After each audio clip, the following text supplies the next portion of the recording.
आज आपण treatment of constipation हा टॉपिक डिस्कस करणार आहोत.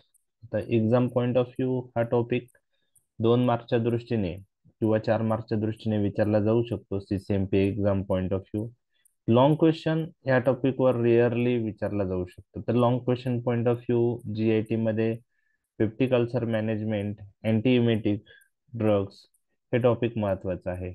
Diarrhoea paediatric point of view paper 2 मध्ये जास्त चान्सेस आहे विचारण्याचे. तर कॉन्स्टिपेशन हा आपण short note point of view discuss करणार आहोत.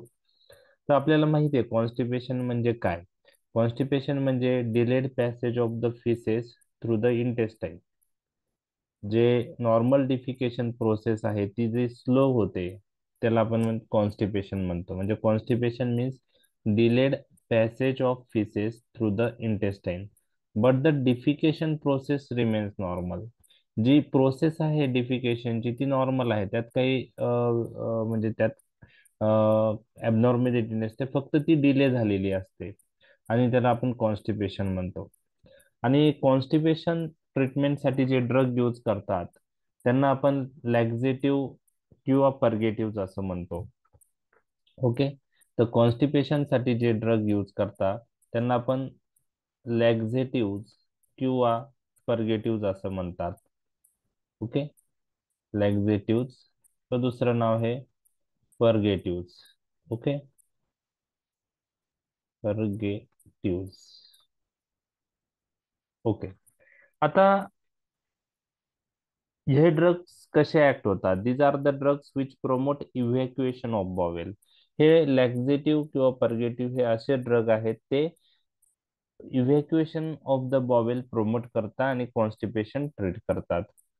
मग आता लॅक्झेटिव्ह आणि पर्गेटिव्ह मध्ये फरक काय. ओके. तर लॅक्झेटिव्ह हे जे आहे हे माइल्डर ऍक्शन प्रोड्यूस करतात. हे माइल्डर ऍक्शन प्रोड्यूस करतात. दोन्ही इव्हॅक्युएशन ऑफ बॉवेल करतात पण लॅक्झेटिव्ह हे माइल्डर ऍक्शन प्रोड्यूस करतात आणि ते दिल्यामुळं soft but form stool pass होते. Soft but form stool. As compare to that पर्गेटिव्हचा जर विचार केला तर त्यांची ऍक्शन स्ट्रॉंग असते आणि स्ट्रॉंग ऍक्शनमुळं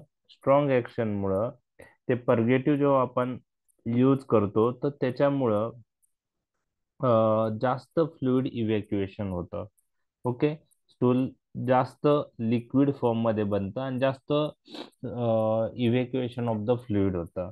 तर लॅक्झेटिव्ह आणि पर्गेटिव्ह दोघंही इव्हॅक्युएशन ऑफ बॉवेल करतात. दोघंही आपण कॉन्स्टिपेशन मध्ये यूज करतो. फक्त लॅक्झेटिव्ह हे माइल्डर ऍक्शन प्रोड्यूस करतात, पर्गेटिव्ह हे स्ट्रॉंगर ऍक्शन प्रोड्यूस करतात. आता खूप सारे ड्रग जे कॉन्स्टिपेशन मध्ये आपण ट्रीट करतो कॉन्स्टिपेशन पॉइंट ऑफ व्ह्यू, तर लो डोसला हे लॅक्झेटिव्ह म्हणून कार्य करतात आणि हायर डोसला पर्गेटिव्ह म्हणून कार्य करतात. ओके. तर इतका पॉइंट लक्षात आला तुमचा लॅक्झेटिव्ह पर्गेटिव्हचं जे हो सर. हा डिफरन्स आहे. आता लॅक्झेटिव्हला काही बुक्स मध्ये दुसरे नाव पण मेन्शन केलेले आहे. लॅक्झेटिव्हला एपेरियंट्स असंही म्हणतात. लॅक्झेटिव्हला हे नाव एपेरियंट्स लक्षात नाही राहिलं तरी चालेल. लॅक्झेटिव्हला आपण एपेरियंट्स असंही म्हणतो आणि पर्गेटिव्हला दुसरं नाव आहे कॅथार्टिक. कॅथार्टिक कॅथार्टिक. तर थोडक्यात आपण काय पाहिलं इंट्रोडक्शन पार्ट मध्ये की constipation means delayed passage of the stool through intestine but defecation process remains normal. Okay. Drugs which we use in the treatment of constipation, they are called as laxatives or purgatives. They promote evacuation of bowel by there are many mechanisms we are going to discuss. Laxative produce milder action, so resulting in soft but firm stool. Purgatives they have stronger action and its use result in more fluid evacuation. Many drugs at low dose acts as a laxative, but at higher dose they act as a पर्गेटिव्ह. तर low डोसला milder action येणार, higher डोसला stronger action येणार, म्हणून low डोसला लॅक्झेटिव्ह म्हणून act होता, higher डोसला पर्गेटिव्ह म्हणून act होता. Okay. तर हे झालं कॉन्स्टिपेशन पॉइंट ऑफ व्ह्यूचं. आता day to day clinical practice मध्ये तुम्ही कोणते drugs constipation point of view use करता किंवा कॉन्स्टिपेशन तुम्ही कसं ट्रीट करता, जर असा क्वेश्चन मी तुम्हाला विचारला तर तुमचं आन्सर काय असेल? फ्लुइड इनटेक वाढवायचा आहे. फ्लुइड इंटेक फायबर वाढवायचा. ओके. फायबर म्हणजे डाएट. नॉन फार्मेकोलॉजिकल मेजर सांगताय तुम्ही, फ्लुइड इंटेक वाढवायचा. अजून? फायबर डाएट देतो. ओके. Fibre diet. आणि ओके. मग ओके. नसेल तर मग टॅबलेट किंवा ओरल फॉर्म, पावडर फॉर्म मध्ये लॅक्झेटिव्ह यूज ओके. करू शकतो. ओके. पावडर फॉर्म मधले लॅक्झेटिव्ह. ओके. त्याला आपण बल्क फॉर्मिंग लॅक्झेटिव्ह म्हणतात, पावडर फॉर्म मधले जे आहेत. ओके. अजून काही ड्रग तुम्ही कोणते यूज करतात? Tablet use Cremaffin. करतो. क्रीम हे क्रीमाफिन. ओके. क्रीमाफिन मध्ये काय आहे? Paraffin. Liquid paraffin. Paraffin. Okay. Cremaffin. Okay. Cremaffin use करतात. ओके. लॅक्टिलोज सिरप यूज करतो. Lactulose syrup. Okay. Lactulose syrup. Lactulose syrup. Duphalac. Duphalac. Duphalac. Duphalac परत मध्ये हे काय आहे? बिसाकुडील आहे का? नाही, लॅक्टुलोज आहे. लॅक्ट्युलोज. लॅक्टुलोज आहे. ओके. ते सिरप बिसाकोडिल ड्युफेलॅक्स. ओके. बिसाकोडिलची टॅबलेट येते सर. बिसाकुडील. ओके. दल्कोलेक्स म्हणून. बिसाकोडिलची ओरल टॅबलेट किंवा सपोजिटरी. ओके. म्हणजे दोन्ही फॉर्म मध्ये बिसाकुडील अवेलेबल या. आहे. ओके. ओरल फॉर्म नो किंवा रिसेप्टिव्ह इज सपोजिटरी. सपोजिट. Okay. Suppository. Dulcolax. Okay. Bisacodyl. Dulcolax म्हणून टॅबलेट येते का? हो सेम दल्कोलेक्स थिंग. म्हणून. Same thing. ओके. त्यातच आहे ना दल्कोलेक्स. बिसाकुडील? हो ओके. त्याच्यामध्ये ओके. जर बिसा किंवा दल्कोलेक्स. ओके. बिसाकुडील ओरली कधी देता तुम्ही आणि सपोजिटरी कधी देतात? म्हणजे When immediate action is required within a few hours, 2 to 3 hours, then suppository is to be used. And oral tablet takes minimum 6 to 8 hours. So at bedtime, bisacodyl is to be given. Bisacodyl orally द्यायचं असेल तर bed time, suppository Bedtime. द्यायचं असेल तर bed टाइमला देणार का? नाही नाही. नाही, मॉर्निंगला देणार. Morning. ओके. कारण ते ओके. ठीक आहे. ओके. कॅस्टर ऑइल यूज करतात का आता? आयुर्वेदिकली In old days, it was used castor oil as a irritant. Okay. Castor oil. Okay. आयुर्वेदिकली अजून पण करतात हे लोक काय काय. काही काही करता castor oil. Okay. Castor oil देतात. Okay. Okay. Sodium picosulphate use करता का कोणी? नाही. पिको सल्फेट पण यूज केले आधी पण टाकले नाही. पिको सल्फेट नाही. त्याचा पण चांगला रिझल्ट आहे. सोडियम पिकोसल्फेटचा का? ओके. पिकोसिट म्हणून आहे. पिकोगेट, पिकोसिट, सोडियम पिकोसल्फेट आहे. ओके. मिल्क ऑफ मॅग्नेशिया पण मॅग्नेशियम सॉल्ट यूज करतात का? हा milk of Milk of magnesia magnesia, sir. त्याचं पण. Milk of magnesia in pediatric cases, milk of magnesia. especially in pediatrics below the age of 4 years. Below the age of 4 years. Okay. Okay. Milk of magnesia. Okay. Okay. ठीक आहे. म्हणजे तुम्हाला overall मी just असं याच्यासाठी विचारलं की त्या ड्रगचे नावं तुम्हाला सर्वांना माहित आहे. आता फक्त आपल्याला ते कोणत्या प्रकारच्या क्लासिफिकेशन म्हणजे क्लासिफाय कसे होता ते एक पाहायचं आहे. एक्झाम मध्ये तुम्हाला long question point of view हे कोणी विचारणार नाही. तुम्हाला काय करायचं, short note point of view येऊ शकते. एक तर आता यामध्ये कोणतं ड्रग कधी आपण यूज करतो, समजा आता मॅग्नेशियम सॉल्ट्स आहेत. ओके. काही सोडियम सॉल्ट आहेत. ओके. त्याला आपण ऑस्मोटिक पर्गेटिव्ह असं म्हणतो. ते कधी यूज करतात, बल्क फॉर्मिंग कधी करतात, स्टूल स्टॉपनर कधी करतात, तर ते एक त्या प्रकारे विचारलं जाऊ शकतो. किंवा थोडक्यात त्याचं यूज मेकॅनिझम इन शॉर्ट आपल्याला माहित पाहिजे. डिटेलमध्ये याचे टॉपिक्स आपल्याला एक्झाम पॉइंट ऑफ व्ह्यू महत्वाचा नाहीये.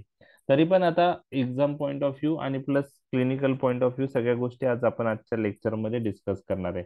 ओव्हरऑल तुम्हाला खूप सारे ड्रग्स कॉन्स्टिपेशनचे ट्रीटमेंटचे माहित आहेत. ओके, त्यात आपण फक्त क्लासिफिकेशन पॉइंट ऑफ व्ह्यू कसे ते क्लासिफाय होतात ते पाहणार आहोत.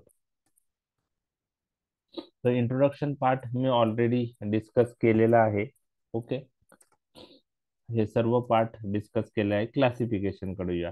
आता क्लासिफिकेशन मध्ये किती ग्रुप आहेत ते आपण पहिले पाहून घेऊया. तर क्लासिफिकेशन मध्ये तुम्हाला लक्षात ठेवायचं आहे की 4 प्रकारचे ग्रुप आपण केलेले आहेत. एक म्हणजे बल्ब फॉर्मिंग लॅक्झेटिव्ह, दुसरा आहे स्टूल सॉफ्टनर, तिसरा आहे स्टिम्युलंट पर्गेटिव्ह किंवा त्याला इरिटंट पर्गेटिव्ह असं म्हणतात, आणि चौथा आहे ऑस्मोटिक पर्गेटिव्ह. आता यामध्ये कोणकोणते ड्रग येतात?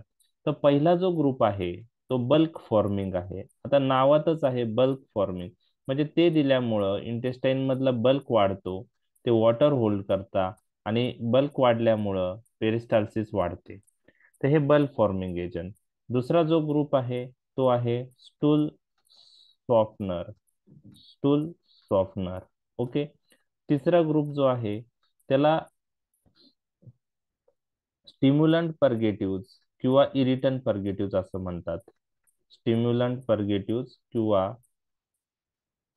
त्यालाच इरिटंट पर्गेटिव्ह असं म्हणतात.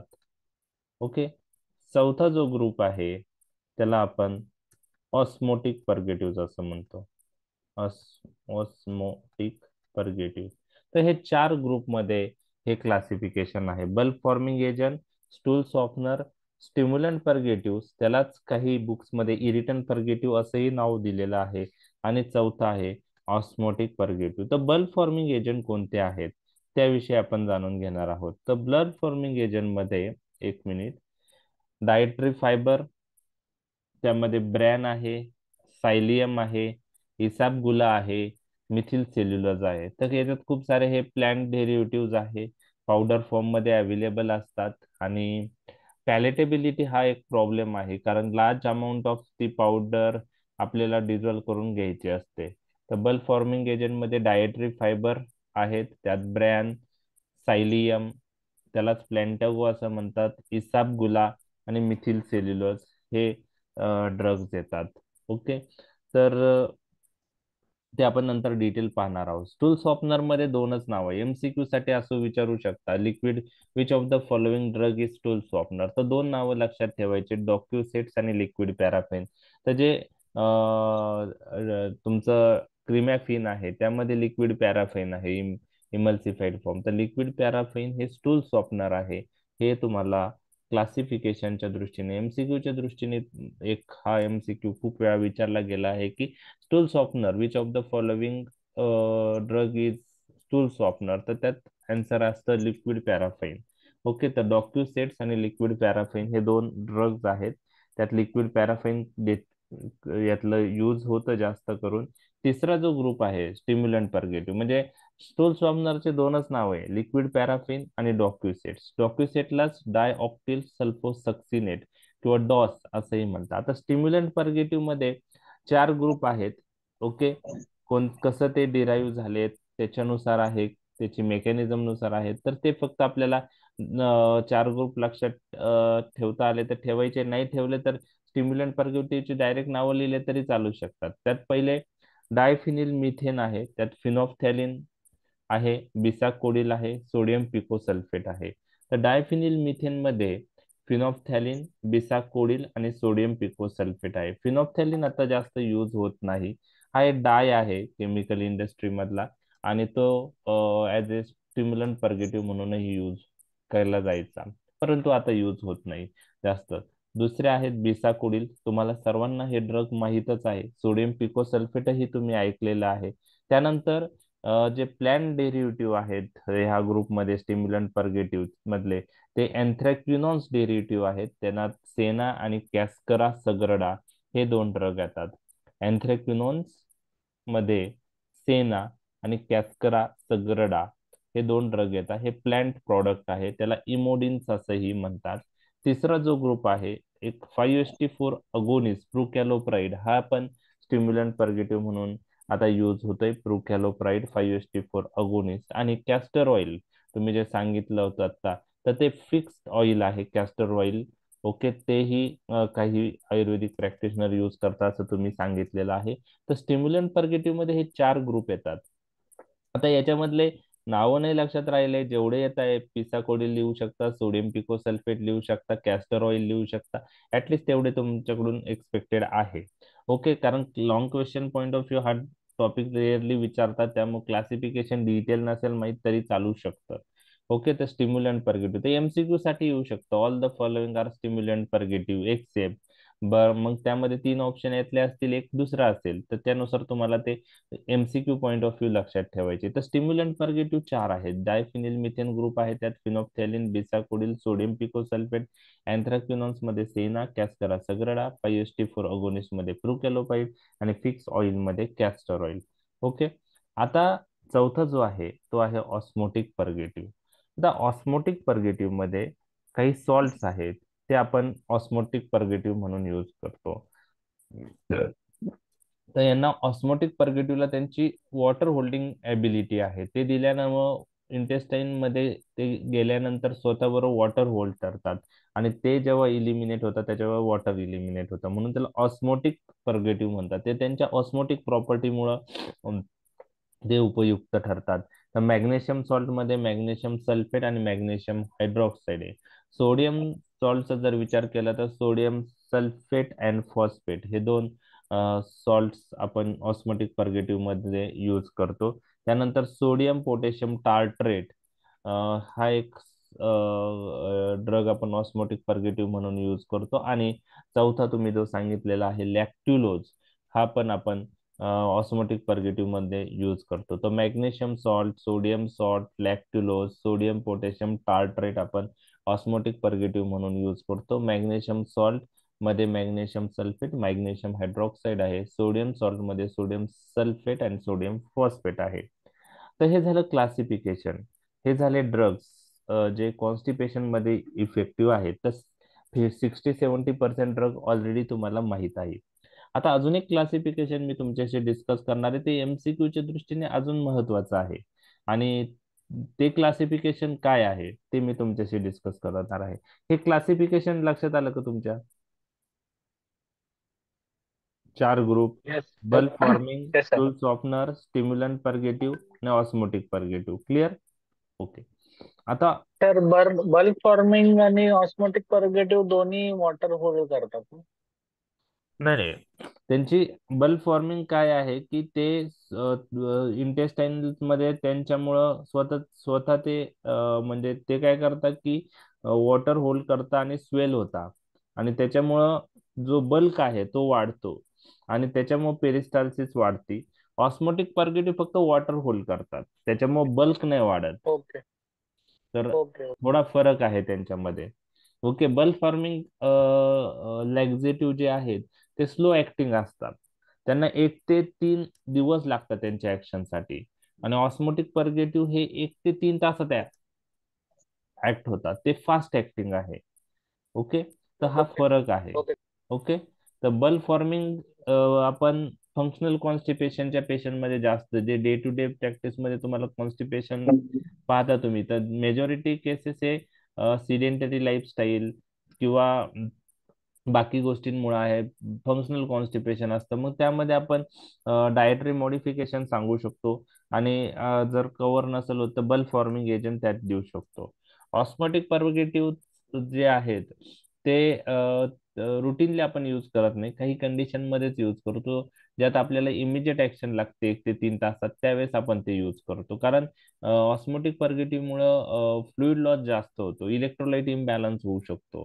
बल्क फॉर्मिंग एजंटनी फॉर्म स्टूल जाते. लक्षात आलं? ओके ओके, ठीक आहे.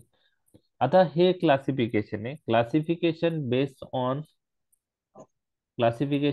On duration which is required to start the action. म्हणजे हे क्लासिफिकेशन असं आहे की जे ड्रग्ज आपण पाहिले ते किती तासात लागतात त्यांच्या ऍक्शन यायला, त्याच्यावरून क्लासिफिकेशन केलेलं आहे. तर 3 प्रकारचे आहे. एक काही ड्रग्स आहेत ते 1 ते 3 तासात ऍक्ट होतात.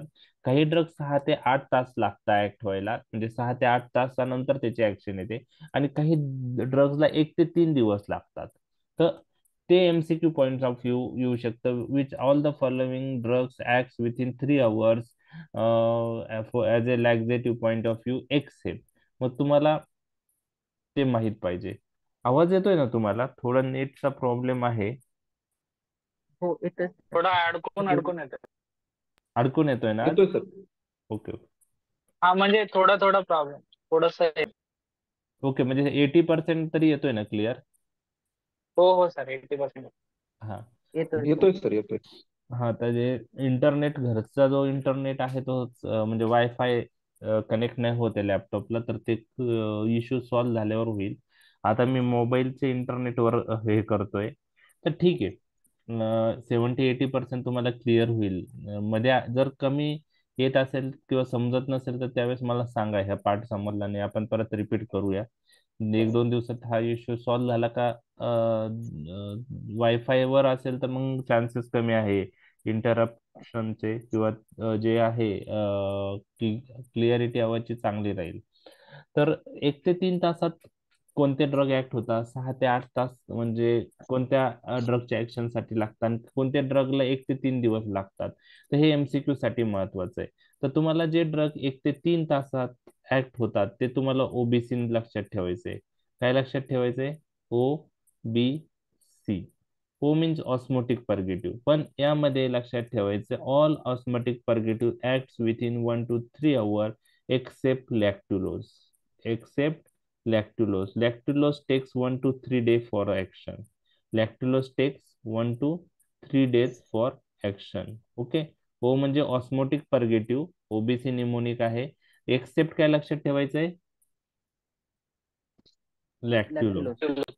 बी म्हणजे bisacodyl. If we use by enema, सरांनी सांगितलं जर सपोजिटरी यूज केलं तर 1 ते 3 तासात ऍक्शन आहे. पण जर आपण बिसाकोडील आपण जर ओरली यूज केला तर त्याची ऍक्शन 6 ते 8 तासात येते. लक्षात आलं? ओके. आणि C for castor oil. C for castor oil. C for castor, तर कॉस्टर ऑइल 1 ते 3 तासात त्याची ऍक्शन आहे. लक्षात आलं? Okay. Yes. Okay. So these are the drugs. OBC acts within 1 to 3 hours. O for osmotic purgative, B for bisacodyl, C for castor oil. Okay. Drugs which take 6 to 8 hours to start the action. Drugs which takes 6 to 8 hours to start the action. Okay. कोणते drugs 6 to 8 hours घेतात त्यांची action start करण्यासाठी, ते आपण पाहणार आहोत. त्यामध्ये त्यामध्ये तुम्हाला 3 ग्रुप इथं मेन्शन केलेले आहेत. हे 3 ग्रुप कोणत्या ग्रुपमध्ये येत होते? डायफिनिल मिथेन, अँथ्राक्विनॉन आणि 5-HT4 ऑगोनिस्ट. इरिटंट पर्गेटिव्ह. इरेटिव्ह. म्हणजे इरेटन पर्गेटिव्ह मधला कोणता नाही याच्यात? फक्त 5-HT4. 5-HT4 पण आहे. फिक्स्ड ऑइल नाहीये. Castor oil. कॅस्टर ऑइल कुठं आलाय? कॅस्टर वरच आलाय. Oil. Castor oil within 1 to 3 आहे. म्हणजे 6 to 8 hours कोणत्या ड्रग्सला लागतं ऍक्शन होण्यासाठी कॉन्स्टिपेशनच्या ट्रीटमेंटमध्ये? स्टिम्युलंट पर्गेटिव्ह किंवा इरिटंट पर्गेटिव्ह. त्यामध्ये फक्त एक ग्रुप लक्षात ठेवायचा आहे, फिक्स ऑइल. त्यात कॅस्टर ऑइल आहे, तो 1 ते 3 तासात वाटतं. मग डायफिनिल मिथेन आहे, अँथ्राक्विनॉन आहे आणि 5-HT4 अगोनिस्ट आहे. हे सगळे 6 ते 8 तास घेतात त्यांचे ऍक्शन होण्यासाठी. डायफिनिल मिथेन मध्ये फिनॉल्फ्थॅलिन होतं. बिसाकोडील ओरली यूज होत केलं तर येते ती ऍक्शन. आणि तिसरी सोडियम पिकोसल्फेट होतं. अँथ्राक्विनॉन्स मध्ये काय होतं? सेना आणि कॅस्करा कग्राडा. आणि 5-HT4 अगोनिस्ट मध्ये काय होतं? ट्रुकॅलोप्राइड. हे सगळे ड्रग 6 ते 8 तासानंतर त्यांची ऍक्शन होते. म्हणून जे ड्रग 1 ते 3 तासात ऍक्ट होतात ते मॉर्निंग मधला द्यायला पाहिजे, आणि जे ड्रग 6 to 8 hours लागतात त्यांच्या ऍक्शनला ते कधी दिले पाहिजे? Bed time. Bed time. लक्षात आलं? ओके. ओके. आणि drugs which take 1 to 3 days to start the action. तर पहिले 2 ग्रुप, बल्ब फॉर्मिंग एजंट आणि स्टूल सॉफ्टनर, त्यामध्ये डॉक्युसेटे, लिक्विड पॅराफिन, हे लक्षात ठेवायचे. आणि ऑस्मोटिक पर्गेटिव्ह मधला कोणता पाहिला होता आपण? Lactulose. All Lactulose. Osmotic purgative acts within 1 to 3 hours except lactulose. Lactulose takes 1 to 3 days. लक्षात आलं? म्हणजे 1 to 3 days कोणत्या ड्रगला लागतात? Bulk forming agent, stool softener, आणि तिसरं काय आहे? Lactulose. लॅक्ट्युलोज. Lactulose. आणि स्टूल Lactulose. सॉफ्टनर मध्ये कोणते एक्झाम्पल आहे? डॉक्युसेट्स आणि लिक्विड पॅराफाइन. लक्षात आलं? ही स्लाइड लक्षात आली MCQ point of view? Yes sir. Okay. आता ओव्हरऑल मेकॅनिझम मी डिस्कस करणार आहे. फक्त आपण प्रत्येक ग्रुप पाहत आणि कोणत्या मेकॅनिझमनी ते इफेक्टिव्ह आहे तेवढं पाहणार आहोत. आणि मेकॅनिझम पण ओव्हरऑल तुमच्या नावाने तुम्ही जरी क्लासिफिकेशननी जरी लक्षात ठेवलं तरी मोर दॅन इनफ आहे. डिटेलमध्ये आपल्याला जायचं नाही. तर पहिलं आहे, लक्षात घ्या, all purgative increase the water content of the faeces. म्हणजे जे पण आपण लॅक्झेटिव्ह परगेटिव्ह देणार आहोत त्याचं एम काय आहे? फिसेस मधलं वॉटर कंटेंट वाढवायचं, त्यामुळेच ते सॉफ्ट होतील. बरोबर आहे? म्हणजे हार्ड स्टूल सॉफ्ट होण्यासाठी ते महत्वाचं आहे. तर all purgative increase the water content of the faeces by. आता वेगवेगळ्या मेकॅनिझम्स आहे. हायड्रोफिलिक और ऑस्मोटिक ऍक्शन. हे ड्रग असे असतात की ते दिल्यामुळं काय होणार? इंटेस्टाईन मध्ये ते ऑस्मोटिक ऍक्शन प्रोड्यूस करणार, म्हणजे ते स्वतः बरोबर वॉटर होल्ड करणार. आणि वॉटर होल्ड केल्यामुळं जे फेसेस आहे ते सॉफ्ट होतील आणि इव्हॅक्युएशन स्मूथ होईल. तर हे ऑस्मोटिक ऍक्शनने काही ड्रग ऍक्ट होतात. त्यात ऑस्मोटिक परगेटिव्ह आहे. काही ड्रग इंटेस्टाइनल म्युकोजावर ऍक्ट होतात. बरोबर आहे? आता त्यातले त्यात कोणते लक्षात ठेवायचे तुम्हाला? जे इरिटंट परगेटिव्ह आहे किंवा स्टिम्युलंट परगेटिव्ह आहेत, त्यांना आपण स्टिम्युलंट परगेटिव्हलाच इरिटंट परगेटिव्ह म्हणतो. ते इंटेस्टाइनल म्युकोजावर ऍक्ट होतात. तर काय करतात ते मी तुमच्याशी डिस्कस करणार आहे. पहिली, ते काय करतात की स्टिम्युलंट परगेटिव्ह किंवा इरिटंट परगेटिव्ह. तर स्टिम्युलंट परगेटिव्ह काय करतात? They increases release of water from the mucosa into the lumen. म्हणजे वॉटर सिक्रेशन इंटू ल्युमेन काय होत आहे? हे ड्रग्ज दिल्यामुळं वाढतं. Okay. Also these drugs inhibit water absorption from lumen into the intestine. Okay, लक्षात आलं? म्हणजे सिक्रेशन वाढलं, ऍब्सॉर्प्शन काय झालं? कमी झालं. कमी झालं. कमी झालं. म्हणजे ल्युमेन मध्ये सिक्रेशन वाढलं आणि ल्युमेन मधून इंटेस्टाइनल म्युकोजा मधलं ऍब्सॉर्प्शन कमी झालं. त्यामुळे ल्युमेन मधलं वॉटर कंटेंट काय होईल? वाढेल. वाढली. लक्षात आलं? त्याचप्रमाणे हे ड्रग इरिटंट प्रॉपर्टीमुळे पेरिस्टाल्सिस वाढवतात. आणि पेरिस्टाल्सिस वाढल्यामुळं ऍब्सॉर्प्शनला कमी टाइम मिळतो. आणि त्याच्यामुळं जे स्टूल आहे ते सॉफ्ट होऊन इव्हॅक्युएशन होतं. तर हे इंटेस्टाइनल म्युकोजावरचे ऍक्शन आहे. स्टिम्युलंट ऍक्शन आहे, इरिटंट ऍक्शन आहे. एक सिक्रेशन वाढवता, ऍब्सॉर्प्शन इनहिबिट करता, त्यानंतर पेरिस्टाल्सिस वाढवता. ह्या 3 ऍक्शन तुम्हाला इझिली लक्षात राहू शकता. ऍटलिस्ट रफली ह्या 3 ऍक्शन तुमच्याशी मी ज्या डिस्कस केल्या त्या लक्षात ठेवायला इझी आहेत. आता डिटेलमध्ये आपण पाहूया. ओके. तर इंटेस्टाइनल म्युकोजा प्रोपल्सिव्ह ऍक्टिव्हिटी पण वाढवते, ते तिसरा पॉईंट दिलाय मी.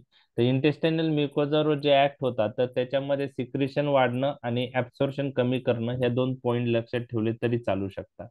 आता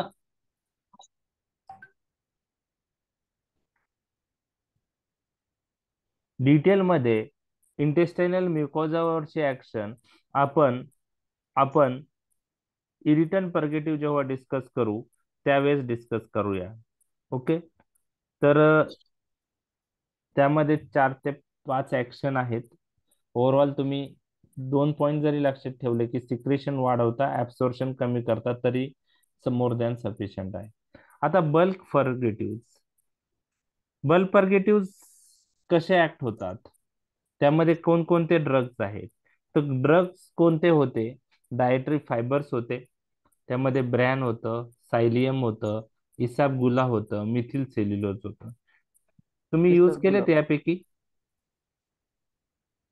मिथिल सेल्युलोज वगैरे, इसाबगुला केलेला आहे.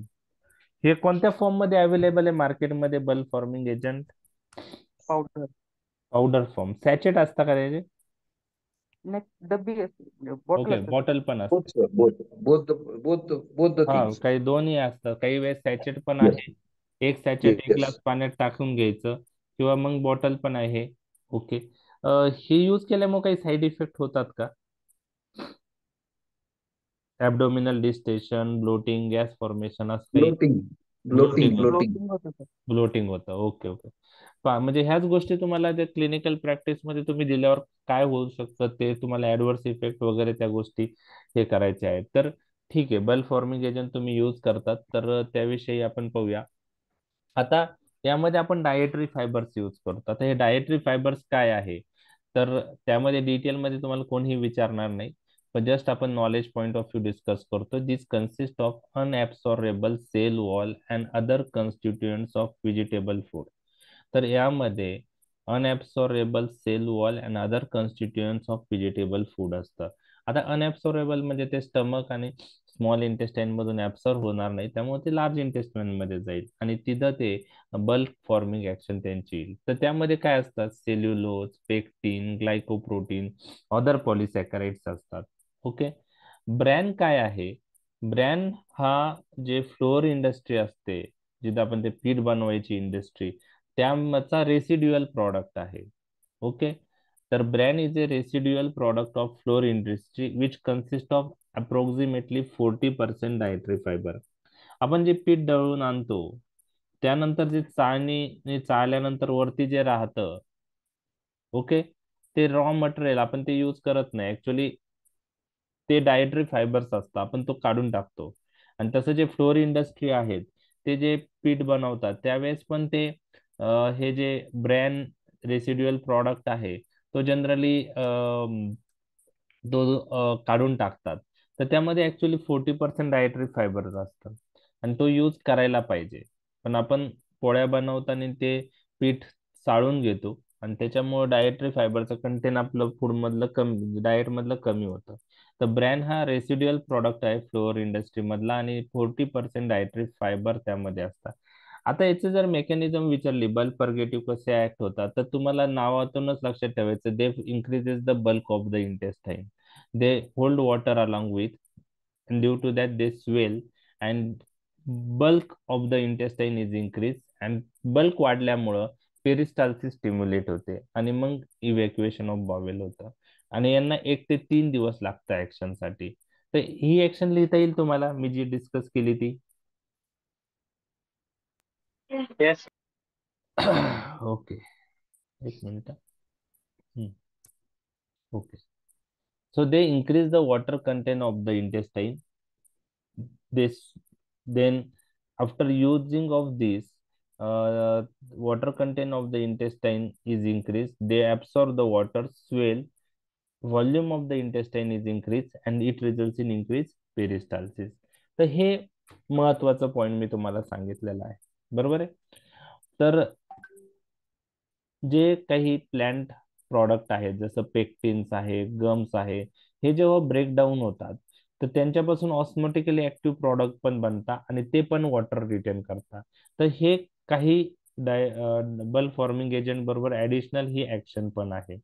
ओके. तर पहिली ऍक्शन ऍटलीस्ट तुम्हाला माहित पाहिजे, नावाप्रमाणे bulk forming agent increases bulk of the intestine, and due to that peristalsis is increase, एवढं जरी लिहिलं तरी मोर दॅन सफिशियंट आहे. काही बल्क फॉर्मिंग एजंट ब्रेकडाऊन झाल्यामुळं ऑस्मोटिकली ऍक्टिव्ह प्रॉडक्ट पण बनतात, जसं पेक्टिन, गम्सचं जर डिग्रेडेशन झालं बॅक्टेरियानी, तर त्यापासून ऑस्मोटिकली ऍक्टिव्ह प्रॉडक्ट बनतात, आणि ते पण वॉटर रिटेन करतात. त्यानंतर डायटरी फायबर्स अजून काय करतात, हे आता हे ऍडिशनल मेकॅनिझम आहे, नाही राहिलं लक्षात, इट्स ओके. फक्त नॉलेज पॉईंट ऑफ व्ह्यू लक्षात ठेवा. Dietary fibre supports bacterial growth in the colon. Dietary fibre use केल्याने बॅक्टेरियल ग्रोथ जी आहे कोलॉन मधली ती वाढते, आणि त्यामुळं इनडायरेक्टली फिकल मास वाढतं, बल्क वाढतो. Okay. In addition to that, तुम्हाला डायटरी फायबरचा इफेक्ट कोलेस्ट्रॉल लेवलवर काय आहे ते माहित आहे का? कोलेस्ट्रॉल लेवल कमी करतं का डायटरी फायबर, जर आपण यूज केले जास्त तर? Yes, sir. Yes, Yes. sir. हो तर ते कसं करते. करतं? तर ते तुम्हाला त्याचं मेकॅनिझम माहित आहे. डायटरी फायबर्स दिल्यानंतर एलडीएल कोलेस्ट्रॉल कसं कमी होतं. ओके, मी डिस्कस करतो की सर्टन डायटरी फायबर जे आहेत, गम, पेक्टिन, लिग्निन, हे डायटरी फायबर्स काय करतात.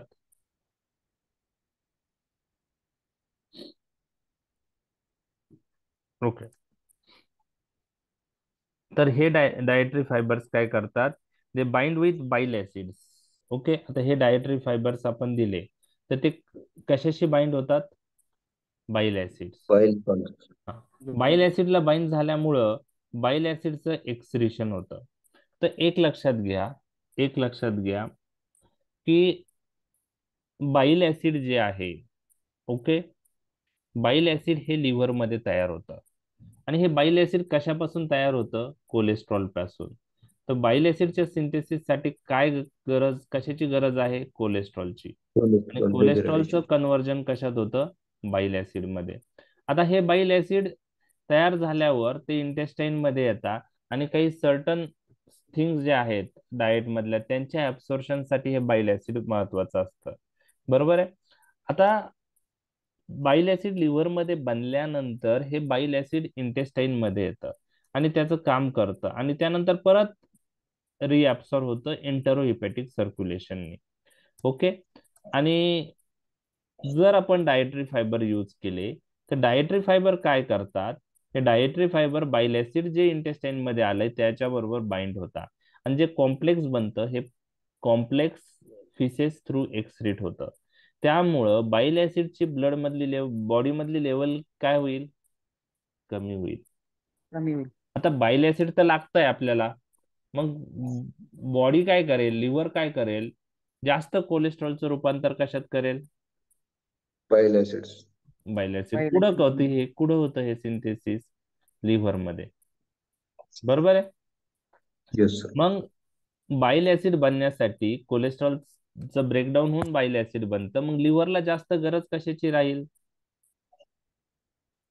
Bile acid Fiber. बनवण्यासाठी नाही, Cholesterol. बाइल ऍसिड बनवण्यासाठी लिव्हर Cholesterol. कोलेस्ट्रॉलची लागेल. मग कोलेस्ट्रॉल एक तर सिंथेसाइज होऊ शकतं HMG कोए रिडक्टेज पाथवेने, एक सोर्स तो आहे. लिव्हर कोलेस्ट्रॉल सिंथेसिस करू शकतो किंवा लिव्हर काय करू शकतो, सर्क्युलेशन मधलं जे कोलेस्ट्रॉल आहे ते कशात घेऊ शकतो, लिव्हर मध्ये स्वतःकडे घेऊ शकतो. बरोबर आहे. आणि ते कोलेस्ट्रॉल कशासाठी वापरू शकतो, तो बाइल ऍसिड बनवायला. बरोबर आहे, लक्षात आलं. म्हणजे Yes, sir. Bile acid excrete झाल्यामुळं, डायटरी फायबर यूज केल्यामुळं लिव्हरला जास्त बाइल ऍसिड बनवावं लागतं आणि त्यासाठी कोलेस्ट्रॉलचं ब्रेकडाऊन होऊन ते बाइल ऍसिड बनल्यामुळे कोलेस्ट्रॉल जास्त लागतं. तर कोलेस्ट्रॉल एक तर लिव्हर स्वतः सिंथेसाइज करेल किंवा कुठून घेईल, तो सर्क्युलेशन मधून घेईल. आता सर्क्युलेशन मध्ये कोलेस्ट्रॉल हे लायपोप्रोटीन मध्ये असतं, तर ते एलडीएल मध्ये असतं, लो डेन्सिटी लायपोप्रोटीन मध्ये. तर लिव्हर काय करतं, जे एलडीएल कोलेस्ट्रॉल आहे, म्हणजेच एलडीएल मधलं जे कोलेस्ट्रॉल आहे ते घेण्यासाठी ते एलडीएल सर्क्युलेशन मध्ये जे आहे त्याला लिव्हर मध्ये घेतं आणि लिव्हर मध्ये ते एलडीएल कोलेस्ट्रॉल आल्यावर ते ब्रेकडाऊन होऊन कोलेस्ट्रॉल रिलीज होतं आणि ते कोलेस्ट्रॉल बाइल ऍसिड साठी वापरलं जातं. मग सर्क्युलेशन मधलं एलडीएल लिव्हर मध्ये आल्यामुळं सर्क्युलेशन मधलं एलडीएल लेवल काय होईल, कमी. कमी होईल. म्हणजे एलडीएल कोलेस्ट्रॉल कमी होईल सर्क्युलेशन मधलं. प्लाझ्मा एलडीएल कोलेस्ट्रॉल कमी होईल, कारण हे एलडीएल कोलेस्ट्रॉल कुठं गेलेलं आहे, आता कोणी घेतलेलं आहे, लिव्हरने. Liver. Liver ते बाइल ऍसिड साठी वापरलं जातं. म्हणून जर डायटरी फायबर आपल्या डाएट मध्ये जास्त असतील तर इनडायरेक्टली डायटरी फायबर काय कमी करतात, एलडीएल कोलेस्ट्रॉल कमी करतात. ओके, लक्षात आलं हे. But LDL cholesterol is essential for the body, na sir? HDL is harmful for the body. नाही नाही, No, no. HDL is good cholesterol, LDL Yeah. Is bad cholesterol. HDL is bad cholesterol, na? नाही नाही, No, no. LDL is good cholesterol, sir. HDL is good cholesterol, LDL is bad cholesterol. अच्छा. Actually हे LDL जे आहे ना, हा vehicle आहे. Okay, आपलं बहुतेक डिस्कशन झालंय कुठेतरी हे, आता मला लक्षात नाही. Heparinचे व्यसन. हिपॅरिनच्या वेळेस झालेलं आहे. तर एलडीएल कोलेस्ट्रॉल म्हणजे काय की लो डेन्सिटी लायपोप्रोटीन मध्ये हे कोलेस्ट्रॉल डिपॉझिट असतं आणि हे सर्क्युलेशन मध्ये मूव्ह होतं. तर काही ठिकाणी जे ऍडिपोस टिश्यू ऍड्रिनल ग्लॅन्ड आहेत, तर ऍड्रिनल ग्लॅन्ड हे एलडीएल कोलेस्ट्रॉल घेऊन तिथं ग्लुकोकॉर्टिकॉइड मिनरलोकॉर्टिकॉइडची सिंथेसिस करतं. आणि काही एलडीएल कोलेस्ट्रॉल हे लिव्हर मध्ये घेतलं जातं जेव्हा लिव्हरला गरज असते तेव्हा. असं आहे ते. तर एलडीएल तसा, आणि हा एलडीएल जो आहे, हा एलडीएल कोलेस्ट्रॉल काही वेळेस अथेरोस्क्लेरोसिस प्रोसेस मध्ये त्याचा रोल आहे पॅथोफिजिओलॉजी मध्ये, आणि त्यामुळे तो बॅड कोलेस्ट्रॉल आहे. लक्षात आलं? तर LDL is bad cholesterol, HDL high density lipoprotein is a good cholesterol. लक्षात आलं? Yes, sir. Okay okay. आता युजेस आहे, कुठं यूज करतो बल्ब फॉर्मिंग एजंट आपण? फंक्शनल कॉन्स्टिपेशन साठी, ते प्रिव्हेंशन साठी. आणि एक लक्षात घ्या, हे डायटरी फायबर्स आहे ना, जास्त करून आपण प्रिव्हेंशन साठी जास्त बेटर असतात. ऑलरेडी जर हार्ड स्टूल असेल इंटेस्टाईन मध्ये, तर त्या स्टूलला ते सॉफ्ट नाही करत.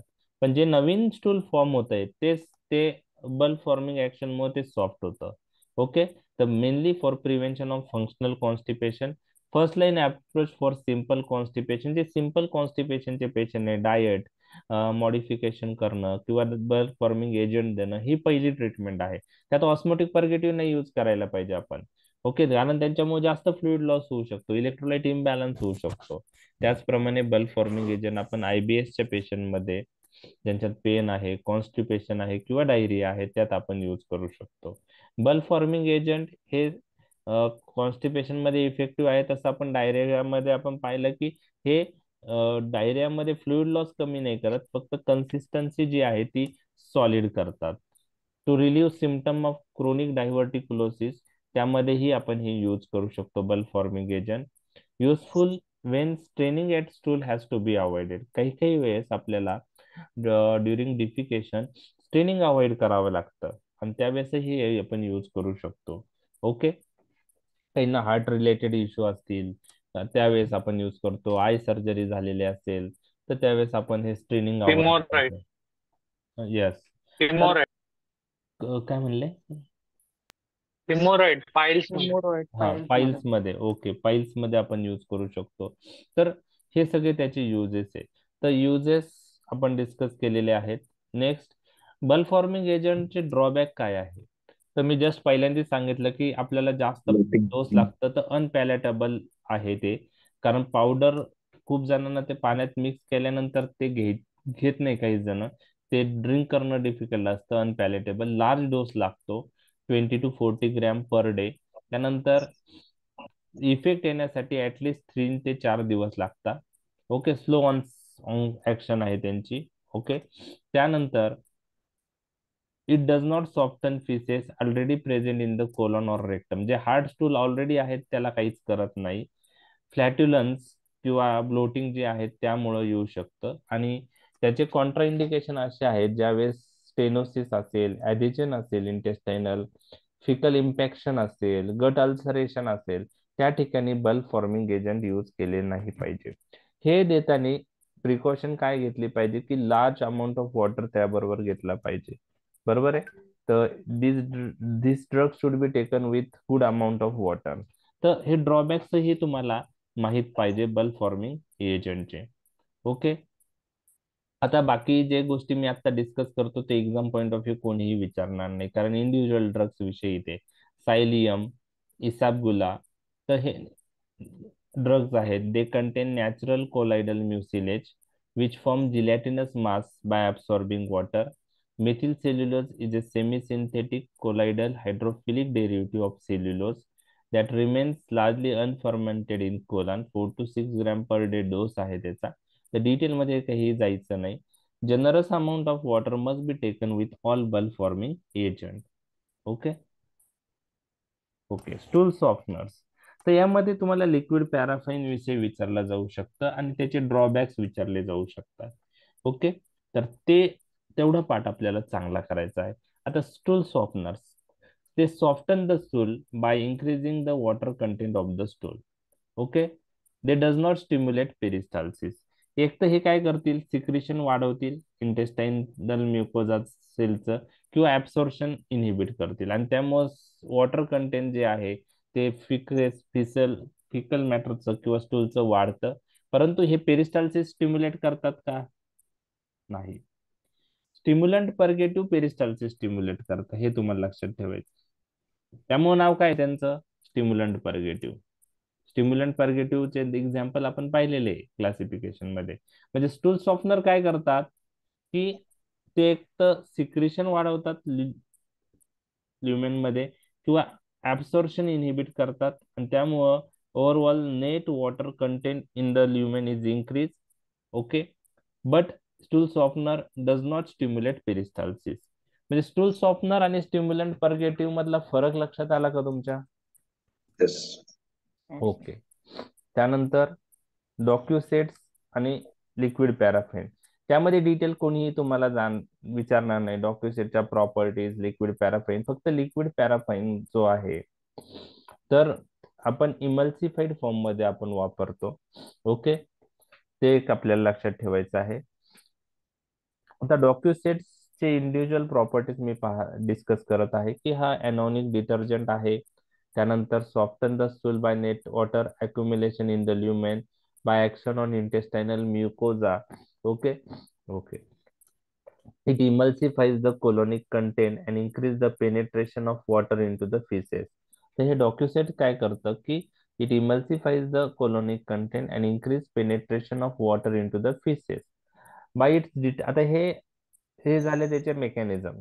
आता एक ड्रॉबॅक डॉक्युसेटचं मी तुमच्याशी डिस्कस करत आहे की ह्याला हा डिटर्जंट लाईक ऍक्शन आहे याला, आणि डॉक्युसेट यूज केल्यामुळं जे म्युकोजल सेल आहे ते डिस्टर्ब होता, आणि त्यामुळं त्यामुळं ते जर यूज केलं तर absorption of many non absorbable drugs हे इन्क्रीज होतं, आणि त्यामुळं डॉक्युसेट्स बरोबर लिक्विड पॅराफाईन आपण द्यायचं नाही. कारण डॉक्युसेट्स बरोबर लिक्विड पॅराफाईन दिलं तर लिक्विड पॅराफाईनचं ऍब्सॉर्प्शन हे वाढतं. ओके, लिक्विड पॅराफाईनचं ऍब्सॉर्प्शन हे वाढतं कारण डॉक्युसेट्स त्याच्या डिटर्जंट लाईक ऍक्शननी जे इंटेस्टाइनल लाइनिंग म्युकोजल सेल आहेत त्या लाइनिंग म्युकोजल सेलचं डिस्ट्रप्शन करतो. तो जो बॅरियर आहे म्युकोजल सेलचा तो डिस्टर्ब झाल्यामुळं त्या इंटेस्टाइनल मधून नॉन ऍब्सॉर्बेबल ड्रग पण ऍब्सॉर्ब होऊ शकता, आणि त्यामुळं liquid paraffin like drug should not be used along with Docusate. Okay.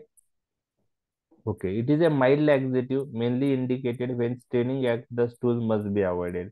मग फंक्शनल कॉन्स्टिपेशन असतील, स्टेनिंग ऑफ द स्टूल आपल्याला अवॉइड करायचं असेल त्यावेळेस आपण यूज करू शकतो. म्हणजे जे बल्क फॉर्मिंग लॅक्झेटिव्हचे युजेस आहेत तेच इथं स्टूल सॉफ्टनरचे युजेस आपण म्हणू शकतो. आणि यांच्या ऍक्शन साठी किती दिवस लागतात? 1 to 3 days. 1 to 3 1 to 3 days.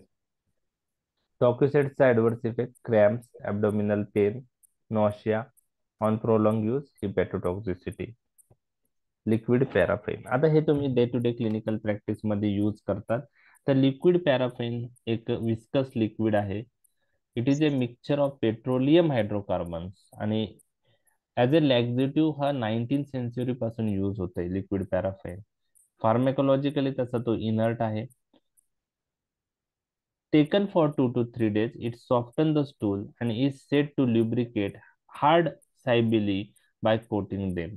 जर आपण पाहिलं बल्क फॉर्मिंग एजंट हे ऑलरेडी हार्ड स्टूल असेल तर काहीच करत नाही, नवीन स्टूल जे बनतं ते सॉफ्ट बनतं. पण लिक्विड पॅराफाईन काय आहे किंवा स्टूल सॉफ्टनर ते काय करतं की जे स्टूल आहे त्यामध्ये पेनिट्रेशन ऑफ वॉटर इन्क्रीज करतात, आणि त्यामुळे ते सॉफ्ट होऊन जातं. तर it soften the stool and it is said to lubricate hard scybala by coating them. जे हार्ड स्टूल असतं त्याला ते कोट करतं आणि त्याच्यामुळं ते सॉफ्ट बनतं. डोस 15 ते 30 ml पर डे आहे. ऍज ए ऑइल आपण यूज करू शकतो किंवा इमल्सिफाईड फॉर्म मध्ये यूज करतो, तर आपण इमल्सिफाईड फॉर्म वापरतो. Okay okay. आता हे ऑइल जर यूज केलं तर त्याचे काही ड्रॉबॅक्स आहेत ते आपण पाहणार आहोत. तर डिसएडव्हान्टेज ऑफ लिक्विड पॅराफाईन कधी कधी तुम्हाला वाहिवत विचारू शकता. तर डोस 15 ते 30 ml पर डे आहे. आपण ऑइल फॉर्म मध्ये यूज करू शकतो किंवा इमल्सिफाईड फॉर्म वापरतो. त्याचे जे डिसएडव्हान्टेज आहेत ते डिसएडव्हान्टेज ऑइल फॉर्म बरोबर जास्त कॉमन आहेत. तर डिसएडव्हान्टेज लक्षात ठेवण्यासाठी फ्रॉम GIT सिस्टीम मध्ये आपण टॉप टू बॉटम जाणार आहोत. ओके, म्हणजे इनटेक पासून ओके त्याचं जे एक्सप्रेशन त्यानुसार आपल्याला डिसएडव्हान्टेज लक्षात ठेवायचंय. तर it is a bland but very unpleasant to swallow because of oily consistency. Oily consistency असल्यामुळं अनप्लेझंट टू स्वेलो आहे, त्यामुळे इमल्सिफाईड फॉर्म प्रेफर केला पाहिजे. Okay, unpleasant to swallow. कधी कधी स्वेलो करता करता काही पार्ट लंग मध्ये जाऊ शकतो आणि त्यामुळं लिपिड न्यूमोनिया होण्याचे चान्सेस असतात. So while swallowing it may trickle in to lungs and cause lipid pneumonia.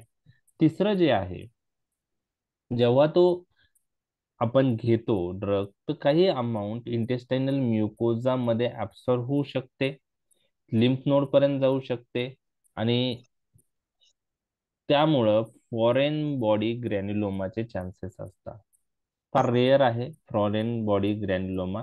तर हे काही अमाऊंट लिक्विड पॅराफाईनची ऍब्सॉर्ब झाल्यानंतर लिम्फ नोड मध्ये जाते आणि तिथं फॉरेन बॉडी ग्रॅन्युलोमा तयार होतो. तसं तो इंटेस्टाइनल सबम्युकोजा, मेझेंट्रिक लिम्फ नोड आणि लिव्हर आणि स्प्लीन ह्या त्याच्या साइट्स आहे. तर फॉरेन बॉडी ग्रॅन्युलोमा ही याच्यामुळे होऊ शकतो. ओके, आता liquid paraffin carries away fat soluble vitamins with it into the stool. Liquid paraffin त्याच्याबरोबर जे फॅट सोल्युबल विटॅमिन आहेत ADE, ते त्याच्याबरोबर स्टूलमध्ये घेऊन जातो. त्याच्यामुळं फॅट सोल्युबल विटॅमिनची डिफिशियन्सी लिक्विड पॅराफिन जर आपण क्रोनिक यूज केलं तर होऊ शकते. नेक्स्ट, जे ऑइल फॉर्म मधलं लिक्विड पॅराफाईन आपण जर पेशंटला दिलं तर कधी कधी एनल स्फिंक्टरच्या तिथं हे ऑइल लीक होतं किंवा बाहेर येतं आणि leakage of the oil at anal sphincter may be embarrassing. Okay, पेशंटला ते चांगलं वाटत नाही. आणि जर एनल रिजन मध्ये काही इंजुरीज असतील, ओके, फिशर असेल, तर त्यावेळेस त्याची हिलिंग एफेक्ट होते. So may interfere with healing in anorectal region. हे स्टूल सॉफ्टनर लिक्विड पॅराफाईनचे ड्रॉबॅक आहे. म्हणजे वरपासून खालपर्यंत तुम्ही लक्षात ठेवू शकता. Unpleasant to swallow. While swallowing it may trickle into the lungs, may responsible for lipid pneumonia. Some amount is absorbed into intestinal mucosa and carried to the lymph and responsible for foreign body granuloma in intestinal submucosa, mesenteric lymph nodes, spleen or liver. It responsible for deficiency of fat soluble vitamins on chronic use. Leakage of oil at anal sphincter may be embarrassing and healing at anorectal region is delayed. So these are the drawbacks of liquid paraffin. लक्षात आलंय तुमच्या लिक्विड पॅराफिनचे drawbacks? Yes sir. Day to day clinical practice मध्ये एवढे यातले कोणते drawbacks तुम्हाला दिसतात का नाही? कोणतेच नाही, फक्त पहिला ड्रॉबॅक दिसतो सर. अनप्लेझंट. बरं, पहिला आणि लास्टचा. पहिला आणि leakage in from the anal sphincters हा आणि unpleasant to swallow. Patient chronically घेत नाही, एखादा डोस घेतो, नाही तर नंतर परत डिनाय करतो. ओके, इव्हन इमल्सिफाईड फॉर्म पण अनप्लेझंट आहे. येस. ओके, बाकी जे लिपिड न्यूमोनिया किंवा foreign body granuloma, fat soluble vitamin deficiency ही फार रेअर आहे. हिलिंग पण एनोरेक्टल रिजनला क्रोनिक यूज केला तर एफेक्ट होईल. 2-3 डोस मध्ये काय त्याला काही एवढा इफेक्ट येत नाही. ओके, तर तर त्यामुळं आता हे डिसएडव्हान्टेज विचारले तर हे 5-6 तुमचे आलेच पाहिजे. त्यामुळं वरपासून तुम्ही खाली खाली जसं येतो त्यानुसार तुम्ही ते लक्षात ठेवले तर ते लक्षात राहू शकता. ठीक आहे, ओके. तर लिक्विड पॅराफाईन जर वायवात विचारला तर डिसएडव्हान्टेज ऑफ लिक्विड पॅराफाईन हे तुम्हाला 100% विचारणार, आणि तो स्टूल सॉफ्टनर ग्रुप मधला आहे. स्टूल सॉफ्टनरचे दोन नावं हे टिप ऑफ टंग पाहिजे, डॉक्युसेट्स आणि लिक्विड पॅराफाईन. लक्षात आलं? Yes. ओके. आता जे स्टिम्युलंट परगेटिव्ह किंवा इरिटंट परगेटिव्ह आहेत ते पॉवरफुल परगेटिव्ह आहे, आणि कधी कधी ते ग्रिपिंग पण प्रोड्यूस करतात. Okay, cramp. आता हे स्टिम्युलंट परगेटिव्ह कसे ऍक्ट होतात? तर स्टिम्युलंट परगेटिव्ह हे इंटेस्टाइनल पेरिस्टाल्सिस वाढवतात. त्याचप्रमाणे ते वॉटरचं सिक्रिशन क्वांटिटी इंटू द वाढवतात. ल्युमन वाढवतात. Absorption of water from lumen into the Inhibit. Intestinal mucosa inhibit करता. ऍटलिस्ट हे 3 ऍक्शन जरी लिहिल्या तरी मोर दॅन इनफ आहे. ओके, त्यात स्टिम्युलंट परगेटिव्ह इंटेस्टाइनल पेरिस्टाल्सिस वाढवता हे तुम्हाला लक्षात येईल. आणि स्टूल सॉफ्टनर आणि स्टिम्युलंट परगेटिव्ह मध्ये हाच फरक तुम्हाला लक्षात ठेवायचा की इथं पेरिस्टाल्सिस पण वाढते. तर हे 3 ऍक्शन जरी तुम्ही लिहिल्या तरी मोर दॅन इनफ आहे. आता एक्झाम बुक्स मध्ये फार डिटेल दिलेलं आहे, शानबाग मध्ये पण असेल, हे पण नोट्स मध्ये पण आहेत, त्यामुळे ते डिटेल मध्ये आपल्याला जायचं नाही. बेसिक तुम्हाला मेकॅनिझम लक्षात आली, दॅट्स इनफ. बाकी युजेस ऍडव्हर्स इफेक्ट तुम्हाला ऑलरेडी तुम्ही day to day clinical practice मध्ये ते पेशंट पाहिले, ट्रीट केले, त्यामुळे युजेस तुम्हाला ऑलरेडी येणार आहे. तर इरिटन they irritate the intestinal mucosa, thus they were thought to primarily stimulate motor activity. Okay, so some of them do primarily increase motility by acting on mesenteric plexus. The more important mechanism is accumulation of water and electrolyte in the lumen by altering absorptive and secretory activity of mucosal cell. तर हे जे drug आहेत हे intestinal motility वाढवतात, peristalsis वाढवतात, आणि त्याचबरोबर महत्वाची ऍक्शन, याच्यापेक्षा महत्वाची ऍक्शन आहे की ते वॉटर अक्युमुलेशन ल्युमेन मध्ये वाढवतात. कसं वाढवतात? जे ऍब्सॉर्टिव्ह आणि सिक्रेटरी ऍक्टिव्हिटी आहे म्युकोजल सेलची ती अल्टर करतात, आणि त्यामुळे सिक्रिशन जास्त होतं, ऍब्सॉर्प्शन जे आहे ते कमी होतं. सिक्रिशन म्हणजे ल्युमेन इंटेस्टाइनल म्युकोजल सेल मधून ल्युमेन मध्ये सिक्रिशन वाढतं वॉटरचं, आणि ऍब्सॉर्प्शन जे आहे ल्युमेन मधून इंटेस्टाइनल सेल मध्ये ते कमी होतं, आणि त्यामुळे वॉटर ल्युमेन मध्ये राहतं, अक्युमुलेट होतं. ओके, ठीक आहे, लक्षात आलं हे? ओके. Yes, sir. आता Yes, sir. जे नोट्स आहे त्यामध्ये मी तुम्हाला ह्या मेकॅनिझम ज्या दिलेल्या आहेत, कोणत्या मेकॅनिझमने सिक्रेशन वाढतं किंवा काय होतं त्याविषयी दिलेलं आहे. तर ते मी थोडक्यात डिस्कस करतोय, नोट्स मध्ये तुम्हाला मिळून जाईल ते. ओके, ओव्हरऑल मेकॅनिझम स्टार्टिंगला मी डिस्कस केल्या होत्या ना, तिथंच ते आहे. आता ऍब्सॉर्प्शन इनहिबिट कसं होतं, तर ते कसं होतं ते मी तुम्हाला सांगतो आहे. आपण डायरियाच्या याच्यात पण पाहिलं होतं की व्हिलस सेल जे आहेत, ओके, व्हिलस सेलवर सोडियम, पोटॅशियम, एटीपीच पंप असतात, आणि त्यामुळं काय होतं, व्हिलस सेल मधून सोडियम ऍब्सॉर्ब होतं अलॉंग विथ वॉटर ऍब्सॉर्ब होतं. तर हे ड्रग हे व्हिलस सेलवरचे हे पंप इनहिबिट करतात, आणि हे इनहिबिट झाल्यामुळे ऍब्सॉर्प्शन काय होईल? Inhibit. इनहिबिट. Inhibit. ओके, हे एक झालं. दुसरं आपण क्रेप्ट सेलचं पाहिलं होतं. क्रेप्ट सेल काय करतात? क्लोराईड रिलीज करतात. ओके, आपण पाहिलेलं आहे, पहा, जेव्हा डायरिया शिकवलं ना मी त्यावेळेस हे मेन्शन केलेलं आहे. ओके, आता हे जस्ट रिव्हिजन आहे, नाही लक्षात राहिलं डिटेल मध्ये इट्स ओके, आपल्या नॉलेज पॉईंट ऑफ व्ह्यू आपण डिस्कस करत आहोत. तर क्रेप्ट सेल जे आहेत त्यामध्ये ते क्लोराईडचं रिलीज वाढवतात. ओके, आणि क्लोराईडचं रिलीज वाढल्यामुळं त्याबरोबर Water. वॉटर आणि इलेक्ट्रोलाइटचं सिक्रेशन क्रेप्ट सेल मधून वाढतं. हे हे आहे.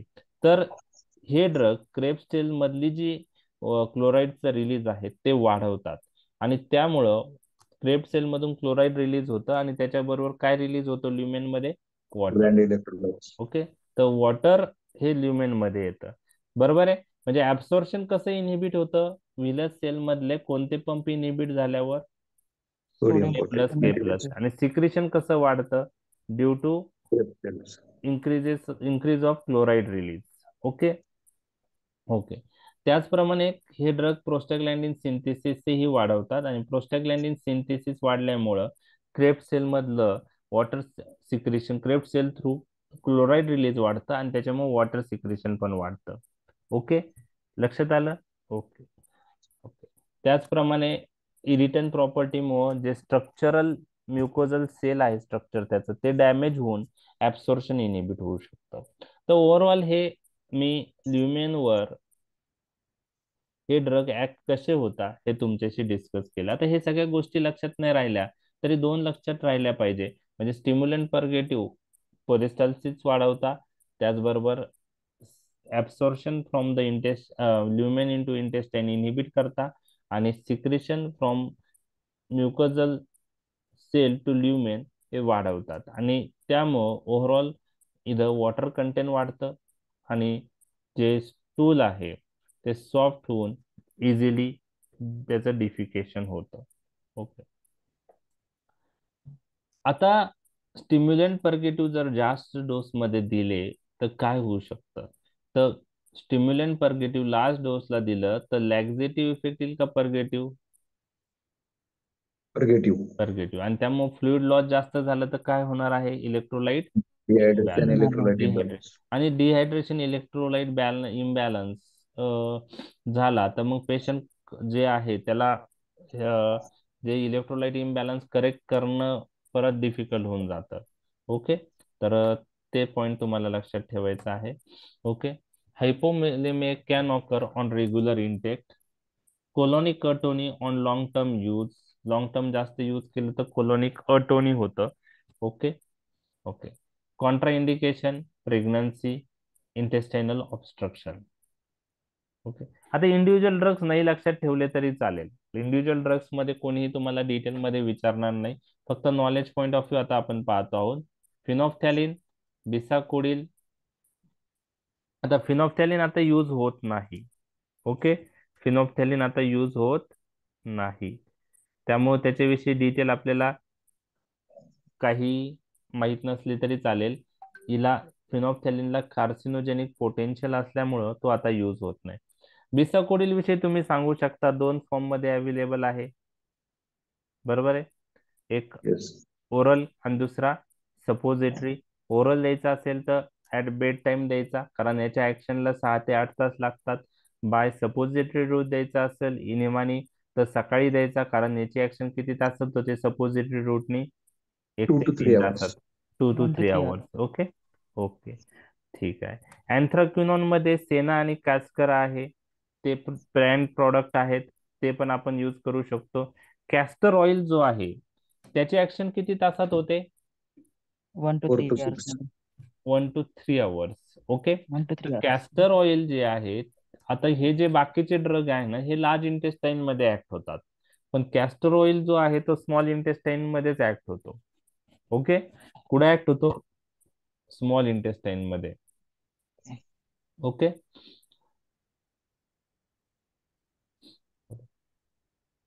त्याच्या आधी सोडियम पिकोसल्फेट बद्दल एक वाक्य लक्षात ठेवा, की जे कोलोनिक बॅक्टेरिया असतात त्याला ऍक्टिव्ह फॉर्म मध्ये कन्वर्ट करतात.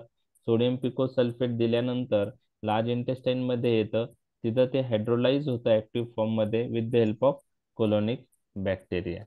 Okay okay. Sir, excuse me sir. हा, सर, कोलोनोस्कोपी मध्ये पेगलेक्स देतात. कोलोनोस्कोपीच्या अगोदर Peglec. What is that sir and how it works? काय देतात? पेगलेक, पेगलेक.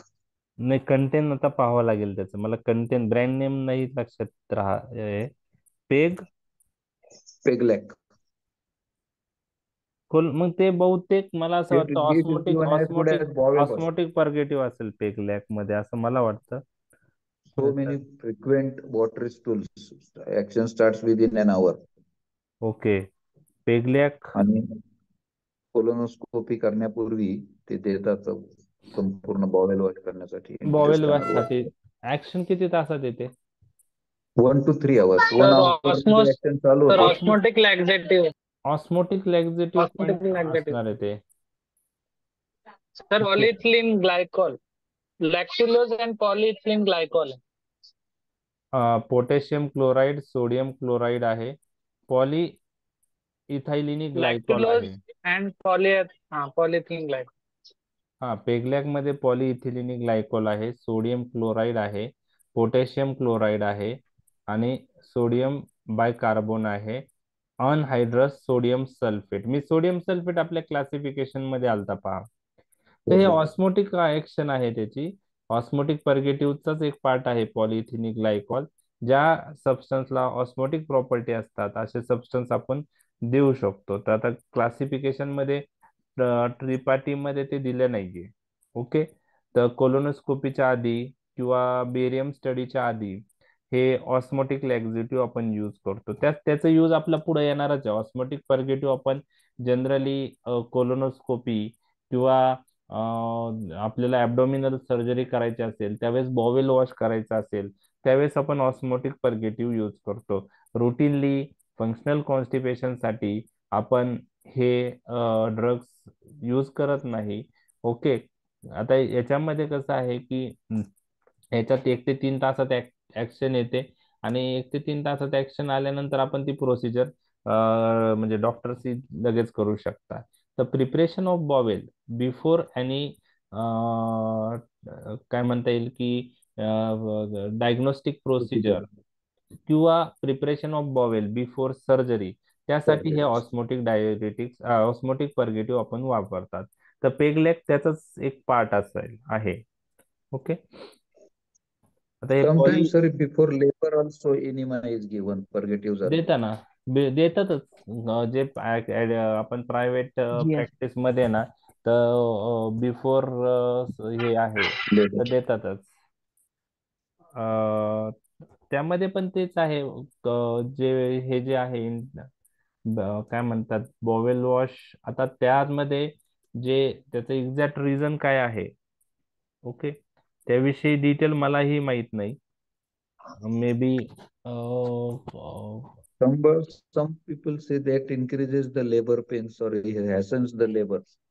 असू शकतं, म्हणजे ते एक असू शकतं. ओके, आणि जनरली आता कसं आहे की एखाद्या Uterine पेशंटला contraction आपण वापरतात. युटेराईन कॉन्ट्रॅक्शन आहेत आणि तेच sir. ज्यांना आपण स्पायनल अॅनेस्थेशिया म्हणजे LACS केलं तर स्पायनल अॅनेस्थेशिया देतो. त्यानंतर काही जणांना जे हे जे आहेत इंटेस्टायनल Physically मोटिलिटी weighted. कमी झालेली असते, म्हणजे नंतर नेक्स्ट आपण म्हणतो ना डिफिकेशन रिफ्लेक्स हे 2-4 Sphincter दिवसांनी. relaxation मुळे ते डिफिकेशन होतं सर त्यांचं. ओके, फायनल अॅनेस्थेशिया मध्ये एक स्पिंक्टर अॅनल स्पिंक्टर रिलॅक्सेशन होतं आणि त्याच्यामुळे इनव्हॉलंटरी डिफिकेशन होऊन जातं त्यांचं. इनव्हॉलंटरी डिफिकेशन होतं. ओके ओके, तर प्रेग्नन्सीच्या वेळेस पण डिलिव्हरीच्या वेळेस पण आपण देतो ते. तर पॉलिइथिलिन ग्लायकॉल जे आहे तर ते आपण म्हणजे ॲज अ ऑस्मोटिक पर्गेटिव्ह म्हणूनच आपण यूज करतो. आता बुक्स त्रिपाठीमध्ये त्याचं हे नाही दिलेलं, काय म्हणतात नाव दिलेलं नाहीये. ठीक आहे, क्लासिफिकेशन मध्ये पण नाहीये आणि याच्यात पण नाही, बुक्स मध्ये पण नाहीये, पण रुटीनली यूज होतं ते पॉलिइथिलिन ग्लायकॉल. येस. ओके, ठीक आहे. बरेच जण लिमका मध्ये पण काहीतरी ऍड करून देतात ते कॉलोनोस्कोपीच्या पहिले. मला नावाचा ठेवा. लिम्का मध्ये का? ओके, चालेल, सर्च हम्म. करा ग्रुपवर टाका. ओके, तर आता हे इंडिव्हिज्युअल ड्रग्स विषयी मी डिटेल जाणार नाही. सेना आणि कास्कारा सग्रेडा जे आहेत ते प्लॅन्ट डेरिव्हेटिव्ह आहे. ओके, ते कशापासून ऑप्टेन होतात, काय होतात त्याविषयी तुम्हाला डिटेल नॉलेज असणं गरजेचं नाही. ओके, तर सेना जो आहे it is obtained from the leaves and pods of certain cassia species, while Cascara sagrada is a powder bark of buckthorn tree.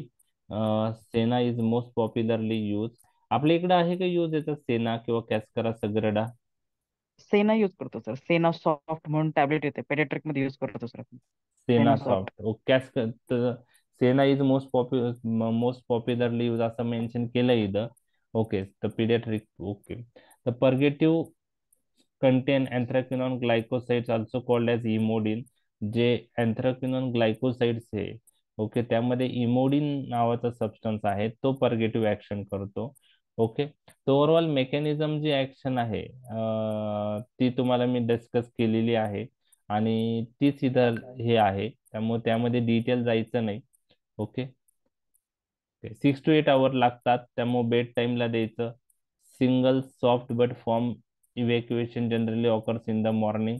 Regular use for 4 to 12 months दिलं तर colony कर्टोनी, म्युकोजल pigmentation हे side effect होता. प्रुकॅलोप्राइड माहिती आहे तुम्हाला, use करतात प्रुकॅलोप्राइड तुम्ही 5-HT4 agonist का नाही? Yes, sir. हो सर. ओके, कशासाठी यूज होतो तो? Constipation, constipation chronic constipation, Chronic old age constipation. constipation. Okay, Prucalopride. Prucalopride.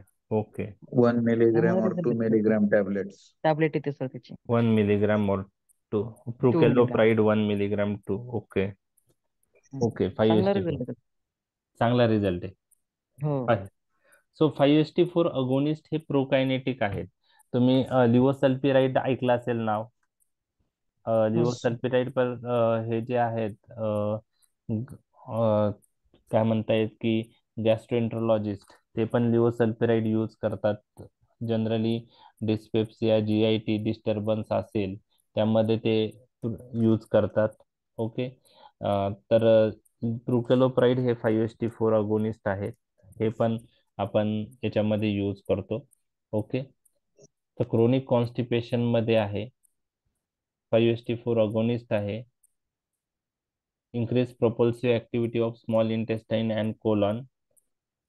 Okay, आता टिगासेरॉइड नावाचा ड्रग पण होता आधी मार्केटमध्ये, तो पण 5-HT4 अगोनिस्ट होता, परंतु तो मार्केटमध्ये विड्रॉन म्हणजे मार्केटमधून आता विड्रॉ केलेला आहे.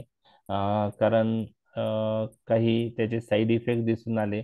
हार्ट अटॅक, स्ट्रोक आणि इडिमा हे पोस्ट मार्केटिंग स्टडीमध्ये दिसून आलं. म्हणजे तो अप्रूव्ह झाल्यानंतर क्लिनिकल प्रॅक्टिसमध्ये यूज केला गेला आणि त्यावेळेस जे स्टडी झाले त्यामध्ये त्याचे हे साईड इफेक्ट दिसून आले. त्यामुळे टिगास्टेरॉइड आता यूज करत नाही. ओके, क्यूटी प्रोलॉंगेशन पण ही प्रुकॅलोप्राइड मुळे दिसून येत नाही. जे सिसाप्राइड, मोसाप्राइड होते, सिसाप्राइड मुळे दिसायचं ते प्रुकॅलोप्राइड मुळे दिसत नाही. QT prolongation. Castor oil, castor oil हे काही डॉक्टर्स यूज करतात असं तुम्ही म्हणलात, पण कॅस्टर ऑइल जे आहे त्याचं ऍक्शन जे आहे ती खूप फास्ट येते. कोणत्या फॉर्म मध्ये येते? ऑइल फॉर्म मध्ये असतं का? हा, ऑइल मध्येच असतं सर ते. Okay, Oil form very bitter in taste. Very bitter in. Okay okay. मग कॅस्टर ऑइल म्हणजे एरंडीचं हे बिया आहे का? नाही, एरंडेल तेल. हो हो एरंडेल तेल एरंडेल सर. तेल. एरंडेल तेल. एरंडल तेल म्हणजेच हे ना कॅस्टर ऑइल? Castor oil. हो Yes, sir. sir. Okay okay. तर कॅस्टर ब्लॅक ऑइल टी मध्ये दोन चार थेंब टाकून घ्यायचं सर. कशामध्ये? ब्लॅक टी मध्ये 2-4 थेंब टाकून. ओके ओके ओके ओके, ठीक आहे. तर castor oil is a bland vegetable oil obtained from the seeds of ricinus communis, त्यालाच एरंडच्या बिया म्हणतो आपण. त्यानंतर it is mainly contains triglyceride of, आता हे डिटेलमध्ये तुम्हाला कोणीही विचारणार नाही, जस्ट आपलं नॉलेज पॉईंट आहे. ओके, तर इट मेनली आता exam point of view preparation करताना त्याचं पण आपण हे जे गोष्टी डिटेल नाही लागत त्या फक्त आपण नॉलेज पॉईंट ऑफ व्ह्यू लक्षात ठेवायच्या.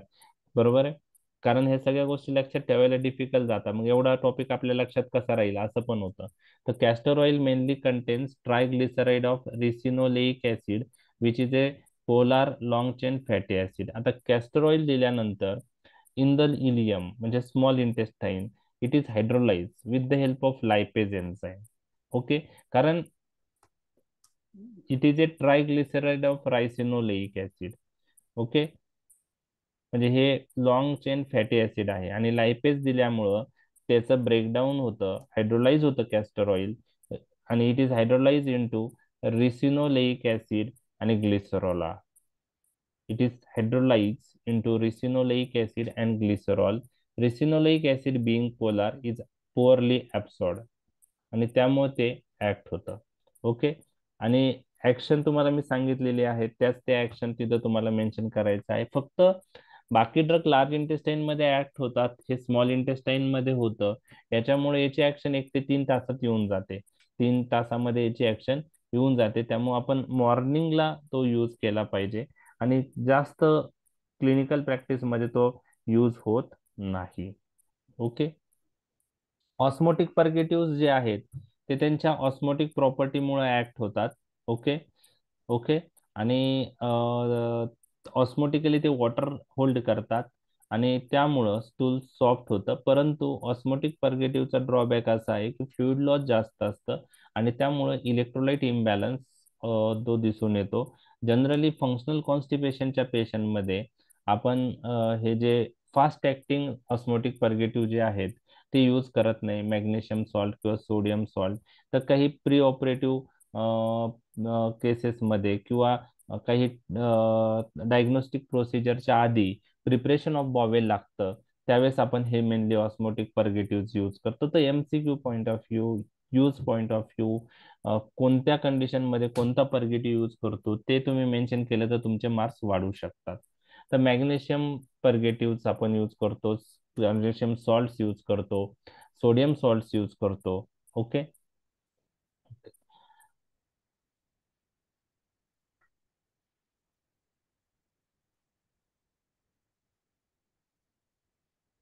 आता हे सॉल्टची नावं पण लक्षात ठेवायची गरज नाही. ओके. तुम्ही मिल्क ऑफ मॅग्नेशिया म्हणलं ते मॅग्नेशियम हायड्रॉक्साईड आहे. मॅग्नेशियम सल्फेट म्हणजे इप्सम सॉल्ट आहे.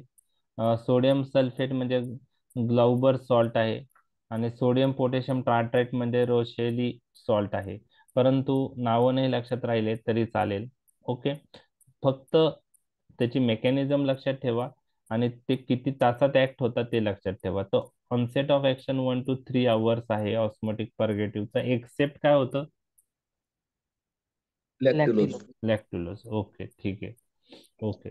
तर the salt in the above mentioned doses, जे सॉल्टचा डोस पण दिलेले आहेत. We are not expecting doses from you. Okay. Doses पण तुमच्याकडून एक्सपेक्ट नाहीये. फक्त when we administer this salt, how we administer, we have to dissolve in 150 to 200 ml of water. Okay. तर 1 to 2 fluid evacuations within 1 to 3 hours होतात with mild cramping and there is nearly complete emptying of the bowel. Magnesium salts are contraindicated in renal insufficiency, while sodium salt should not be given in patient with congestive heart failure or other sodium retaining state. तर magnesium salt हे renal इन्सफिशियन्सी मध्ये आपण avoid करायचे आणि sodium salt हे patient ज्यांना कंजेस्टिव्ह heart failure आहे किंवा सोडियम रिटेनिंग स्टेट आहे त्यात आपण अवॉइड केले पाहिजे. ओके. रिपीटेड यूज जर सलाईन पर्गेटिव्हचा आपण केला तर मी तुम्हाला सांगितले फ्लुइड आणि इलेक्ट्रोलाइट इम्बॅलन्स होऊ शकतो. म्हणजे आपल्याला 1 ते 2 डोस द्यायचे असेल, एखादा डोस त्यावेळेसच आपण देतो आणि कधी देतो मी तुमच्याशी डिस्कस केलेलं आहे. Not use now for treatment of constipation. जास्त कॉन्स्टिपेशनच्या ट्रीटमेंटमध्ये, फंक्शनल कॉन्स्टिपेशनच्या ट्रीटमेंटमध्ये आपण यूज करत नाही. लक्षात घ्या, कारण फ्लुइड आणि इलेक्ट्रोलाइट इम्बॅलन्स त्याच्यामुळे होतो. मग कुठं होतं तो यूज ते तुम्हाला 2 मार्कला विचारू शकता. Give 2 example of osmotic purgative and mention the use. मग मॅग्नेशियम सल्फेट, मॅग्नेशियम हायड्रॉक्साईड आहे, तुम्ही सांगू शकता. बरोबर आहे. सोडियम सल्फेट आहे. ओके. तर मिल्क ऑफ मॅग्नेशिया आहे. तर ते एक्झाम्पल्स तुम्ही सांगू शकता. आणि कुठे यूज होतं? Preparation of bowel before surgery. सरांनी सांगितलं बिफोर कोलोनोस्कोपी. ओके. ज्या वेळेस फूड किंवा ड्रग पॉइझनिंग होते त्यावेळेस जे अनएब्सॉर्ब फूड आहे किंवा ड्रग ते एक्सक्रीट होण्यासाठी फिकल मॅटरमुळं ते यासाठी यूज करू शकतो. आणि जे तुम्हाला हेल्मिंथिक इन्फेक्शन माहित आहे, हेल्मिंथिक इन्फेस्टेशन. तर टेपवर्म इन्फेस्टेशन जेव्हा होतं, ओके, टेपवर्म इन्फेस्टेशन जेव्हा होतं तर त्यावेळेस आपण अँट हेल्मिंथिक ड्रग यूज करतो. ओके. टेपवर्म इन्फेस्टेशन जेव्हा होतं त्यावेळेस आपण अँट हेल्मिंथिक ड्रग यूज करतो. तर अँट हेल्मिंथिक ड्रग यूज केल्यामुळं काय होतं? तुम्हाला Paralysis हेल्मिंथ of the माहित आहे ना? worms. हा, paralyse. Worms paralysis. Very good. वर्मचं पॅरालायसिस होतं, परंतु ते इंटेस्टाईन मध्येच राहतात. मग ते इंटेस्टाईन मध्ये जे असलेले वर्म आहेत ते बाहेर जाण्यासाठी आपण हे osmotic purgative after use of anti helminthic देतो. जे अँट हेल्मिंथिक दिल्यानंतर एक ऑस्मोटिक पर्गेटिव्हचा डोस देतात. ओके. तर after purge in the treatment of tapeworm infestation साठी ही ऑस्मोटिक पर्गेटिव्ह वापरतात.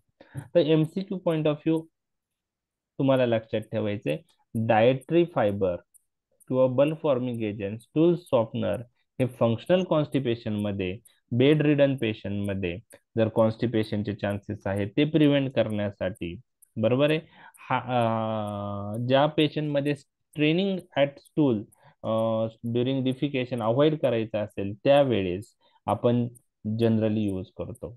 आणि जिथं आपल्याला बॉविल प्रिपरेशन आहे, कोलोनोस्कोपी करायची आहे, किंवा फूड पॉइझनिंग, ड्रग पॉइझनिंग मध्ये जे अनएब्सॉर्ब फूड किंवा ड्रग आहेत त्याचे एक्सक्रिशन वाढवायचं असेल, किंवा अँट हेल्मिंथिक ड्रग दिलेला आहे हेल्मिंथिक इन्फेक्शन मध्ये, आणि त्यामुळं जर वर्मचं पॅरालायसिस जे झालेलं आहे त्या वर्मला बाहेर टाकायचा असेल तर त्यावेळेस म्हणजे फिकल मॅटर थ्रू तो बाहेर जाईल, तर डिफिकेशन होण्यासाठी आपण हे ऑस्मोटिक पर्गेटिव्ह यूज करतो.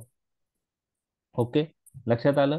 आता याच्यामध्ये लॅक्ट्युलोज त्यांच्यापेक्षा वेगळा आहे, आणि लॅक्ट्युलोजचा यूज तुम्हाला लक्षात ठेवायचा आहे की लॅक्ट्युलोजचा जो महत्वाचा यूज आहे, ठीक आहे, 1 ते 3 तासात त्याचे 1 ते 3 दिवसात त्याची ऍक्शन येते. ओके, हे लक्षात घ्या की हा 1 ते 3 दिवसात ऍक्ट होतो. अदर ऑस्मोटिक पर्गेटिव्ह 1 ते 3 तासात ऍक्ट होता. त्यामुळे तो प्रिपरेशन ऑफ बॉवेल किंवा कोलोनोस्कोपिक प्रोसिजर याच्यासाठी यूज नाही होत. हा स्लो ऍक्टिंग ड्रग आहे, बरोबर आहे. याचा यूज जो आहे, जसा बल्ब फॉर्मिंग एजंट यूज करतात तसं आपण फंक्शनल कॉन्स्टिपेशनला यूज करू शकतो. ओके, तुम्ही काय यूज करता लॅक्ट्युलोज? हो sir, frequently sir, very frequently. Lactulose, okay. करतो. तर फंक्शनल कॉन्स्टिपेशनला आता या व्यतिरिक्त लॅक्ट्युलोज कुठं यूज होतो, तर त्याचा यूज आहे hepatic coma. Hepatic coma, which laxative we use in hepatic coma, तुमचा आन्सर पाहिजे लॅक्ट्युलोज. आणि ते कसं यूज होतं ते मी तुमच्याशी डिस्कस करणार आहे. ओके, तर लॅक्ट्युलोज विषयी मी तो कसा यूज होतो हिपॅटिक कोमा मध्ये तेवढं डिस्कस करतो, आणि लास्टला आपण युजेस पाहून थांबणार आहोत. तर ते एक्झाम मध्ये जर 2 मार्कला तुम्हाला आलं की how lactulose is effective in hepatic coma, तर ते तुम्हाला माहिती असणं गरजेचं आहे. म्हणजे लॅक्ट्युलोज पॉइंट ऑफ व्ह्यू हे वायवात पण विचारू शकता की हेपॅटिक कोमा मध्ये तो कसा इफेक्टिव्ह आहे, बरोबर आहे. ओके, तर मी तेच तुमच्याशी डिस्कस करत आहे की लॅक्ट्युलोज घेतल्यानंतर, ओके ओके, तो लॅक्ट्युलोज स्टमक, स्मॉल इंटेस्टाईन मधून ऍब्सॉर्ब होत नाही, तो लार्ज इंटेस्टाईन मध्ये जातो. आणि लार्ज इंटेस्टाईन मध्ये गेल्यावर जे इंटेस्टाइनल बॅक्टेरिया आहेत, ओके, नॉर्मल बॅक्टेरियल फ्लोरा जो आहे ते लॅक्ट्युलोजचं ब्रेकडाऊन करतो. काय करतं ते? लॅक्ट्युलोजचं ब्रेकडाऊन करतात. आणि लॅक्ट्युलोजचं ब्रेकडाऊन होऊन ऑस्मोटिकली मोर ऍक्टिव्ह ऍसिडिक प्रॉडक्ट बनतात. ऑस्मोटिकली ऍक्टिव्ह प्रॉडक्ट बनतात. काय बनतात? ऑस्मोटिकली ऍक्टिव्ह प्रॉडक्ट मध्ये त्याचं ब्रेकडाऊन होतं. आणि please remember this osmotically active product they are acidic. काय आहेत ते? ऍसिडिक प्रॉडक्ट आहे. ओके, आता ऍसिडिक प्रॉडक्ट बनल्यामुळं पीएच ऑफ द इंटेस्टाईन काय होईल? Acidic. PH of the intestine काय होईल? Acidic. Acidic. So pH of the intestine becomes acidic. आणि हा पॉइंट फार महत्वाचा आहे. इन ऍसिडिक पीएच ऑर्गॅनिझम होतं ते. तर आता एक लक्षात घ्या, बॅक्टेरिया जे आहेत ते bacteria, this is one of the source of ammonia production. जे नॉर्मल बॅक्टेरिया आहे ते अमोनिया तयार करतात. आणि हा अमोनिया जो आहे, अमोनिया म्हणजे NH3, हा अमोनिया, बरोबर आहे, हा अमोनिया त्यानंतर इंटेस्टाईन मधून ब्लड सर्क्युलेशन मध्ये जातो. लक्षात आलं? हा अमोनिया इंटेस्टाईन मधून कशात जातो? Blood circulation. परंतु आता ह्या लॅक्ट्युलोज दिलेल्या पेशंट मध्ये काय होतं? लॅक्ट्युलोज ऑस्मोटिकली ऍक्टिव्ह प्रॉडक्ट मध्ये कन्वर्ट होतो. ऍसिडिक पीएच, ऍसिडिक प्रॉडक्ट आहे, त्यामुळे इंटेस्टाइनल पीएच काय बनतो? ऍसिडिक बनतो. आता जे अमोनिया तयार झालेला आहे बॅक्टेरिया पासून, तर ऍसिडिक पीएच मध्ये हा अमोनिया जो आहे NH4+ आयन मध्ये कन्वर्ट होतो. आणि NH4 आयन्स हे आयोनाइज फॉर्म आहे. काय आहे? आयोनाइज. आता पॅसिव्ह डिफ्युजन साठी कोणता फॉर्म महत्वाचा आहे? अनआयोनाइज काय अनायन. Un-ionised. Un-ionised form lipid soluble असतो. NH3 अनआयोनाइज फॉर्म आहे, लिपिड सोल्युबल आहे. त्यामुळे इंटेस्टाइन मध्ये तयार झाला की तो ऍब्सॉर्ब होऊ शकतो सर्क्युलेशन मध्ये. परंतु लॅक्टुलोज दिल्यामुळं ऑस्मोटिकली ऍक्टिव्ह ऍसिडिक प्रॉडक्ट बनल्यामुळं इंटेस्टाइनलचा पीएच ऍसिडिक होतो आणि जो अमोनिया बॅक्टेरिया पासून बनतो त्या अमोनियाचं कन्व्हर्जन ऍसिडिक पीएच मध्ये NH4 आयन मध्ये होतं. NH4 आयन हे आयोनाइज फॉर्म आहे आणि त्यामुळं ते पॅसिव्ह डिफ्युजनने ऍब्सॉर्ब होईल का? नाही. म्हणजे ब्लड मध्ये ते ऍब्सॉर्ब होणार नाही आणि त्याच्यामुळं blood ammonia level is decrease by 25 to 50%. आणि त्यामुळं आपण हिपॅटिक कोमामध्ये लॅक्ट्युलोज यूज करतो. ओके. अजून काही ड्रग आपण हिपॅटिक कोमामध्ये यूज करतो. Neomycin. Very good. Neomycin. Neomycin हे अमायनो ग्लायकोसाइड आहे. निओमायसिन काय आहे? Amino glycoside. आपण तर अमायनो ग्लायकोसाइड पॅरेंटल रूटने यूज करतो. ठीक आहे. स्ट्रिप्टोमायसिन, जंटामायसिन ओरल टॅबलेट आहेत का त्याच्या? नाही. पण निओमायसिन आपण ओरली यूज करतो. आता अमायनो ग्लायकोसाइड अँटीबायोटिक पॅरेंटल रूटने काय यूज करतो? कारण त्याचं ओरली ऍब्सॉर्प्शन नाही होत. ओरल ऍब्सॉर्प्शन पुअर आहे. पण निओमायसिन आपण कसं देतो? ओरली देतो. ओरली. निओमायसिन ओरली दिल्यामुळं त्याचं ऍब्सॉर्प्शन होणार आहे का? नाही. स्टमक स्मॉल इंटेस्टाइन मधून ऍब्सॉर्प्शन होणार आहे का त्याचं? नाही. पण ते कुठे जाणार? लार्ज इंटेस्टाइन मध्ये. लार्ज इंटेस्टाइन मध्ये निओमायसिन आल्यावर हे नॉर्मल बॅक्टेरियल फ्लोराला डिस्ट्रॉय करतो. आणि जो अमोनिया इंटेस्टाइन मध्ये बनतो तो कशापासून बनत होता? बॅक्टेरियापासून. जर बॅक्टेरियाच डिस्ट्रॉय झाले तर अमोनिया बनेल का? नाही. अमोनिया नाही बनला तर इनडायरेक्टली ब्लड अमोनिया लेवल कमी होईल, कारण हा एक सोर्स आहे ब्लडचा अमोनियाचा. इंटेस्टाइनल अमोनिया जो तयार होतो तो ब्लड मध्ये जातो, मग इनडायरेक्टली ब्लड अमोनिया लेवल कमी होते. आणि त्यामुळं निओमायसिन पण हिपॅटिक कोमामध्ये उपयुक्त आहे. तर निओमायसिन, लॅक्ट्युलोज दोघांची मेकॅनिझम वेगळी आहे. निओमायसिन बॅक्टेरियालाच डिस्ट्रॉय करतो. लॅक्ट्युलोज बॅक्टेरियाला काही नाही करत, पण जो अमोनिया बनलाय त्याचं कन्व्हर्जन कशात करतो? तो NH4 आयन मध्ये. आणि त्यामुळे ते ऍब्सॉर्प्शन होत नाही तिथं. लक्षात आहे? ओके. तर 2 मार्कला जर आलं, how lactulose is effective in हिपॅटिक एन्सेफॅलोपॅथी लिहिता येईल तुम्हाला? लॅक्टिलोज ऑस्मॅटिक काय होतं सर पुढे ते? ऑस्मोटिकली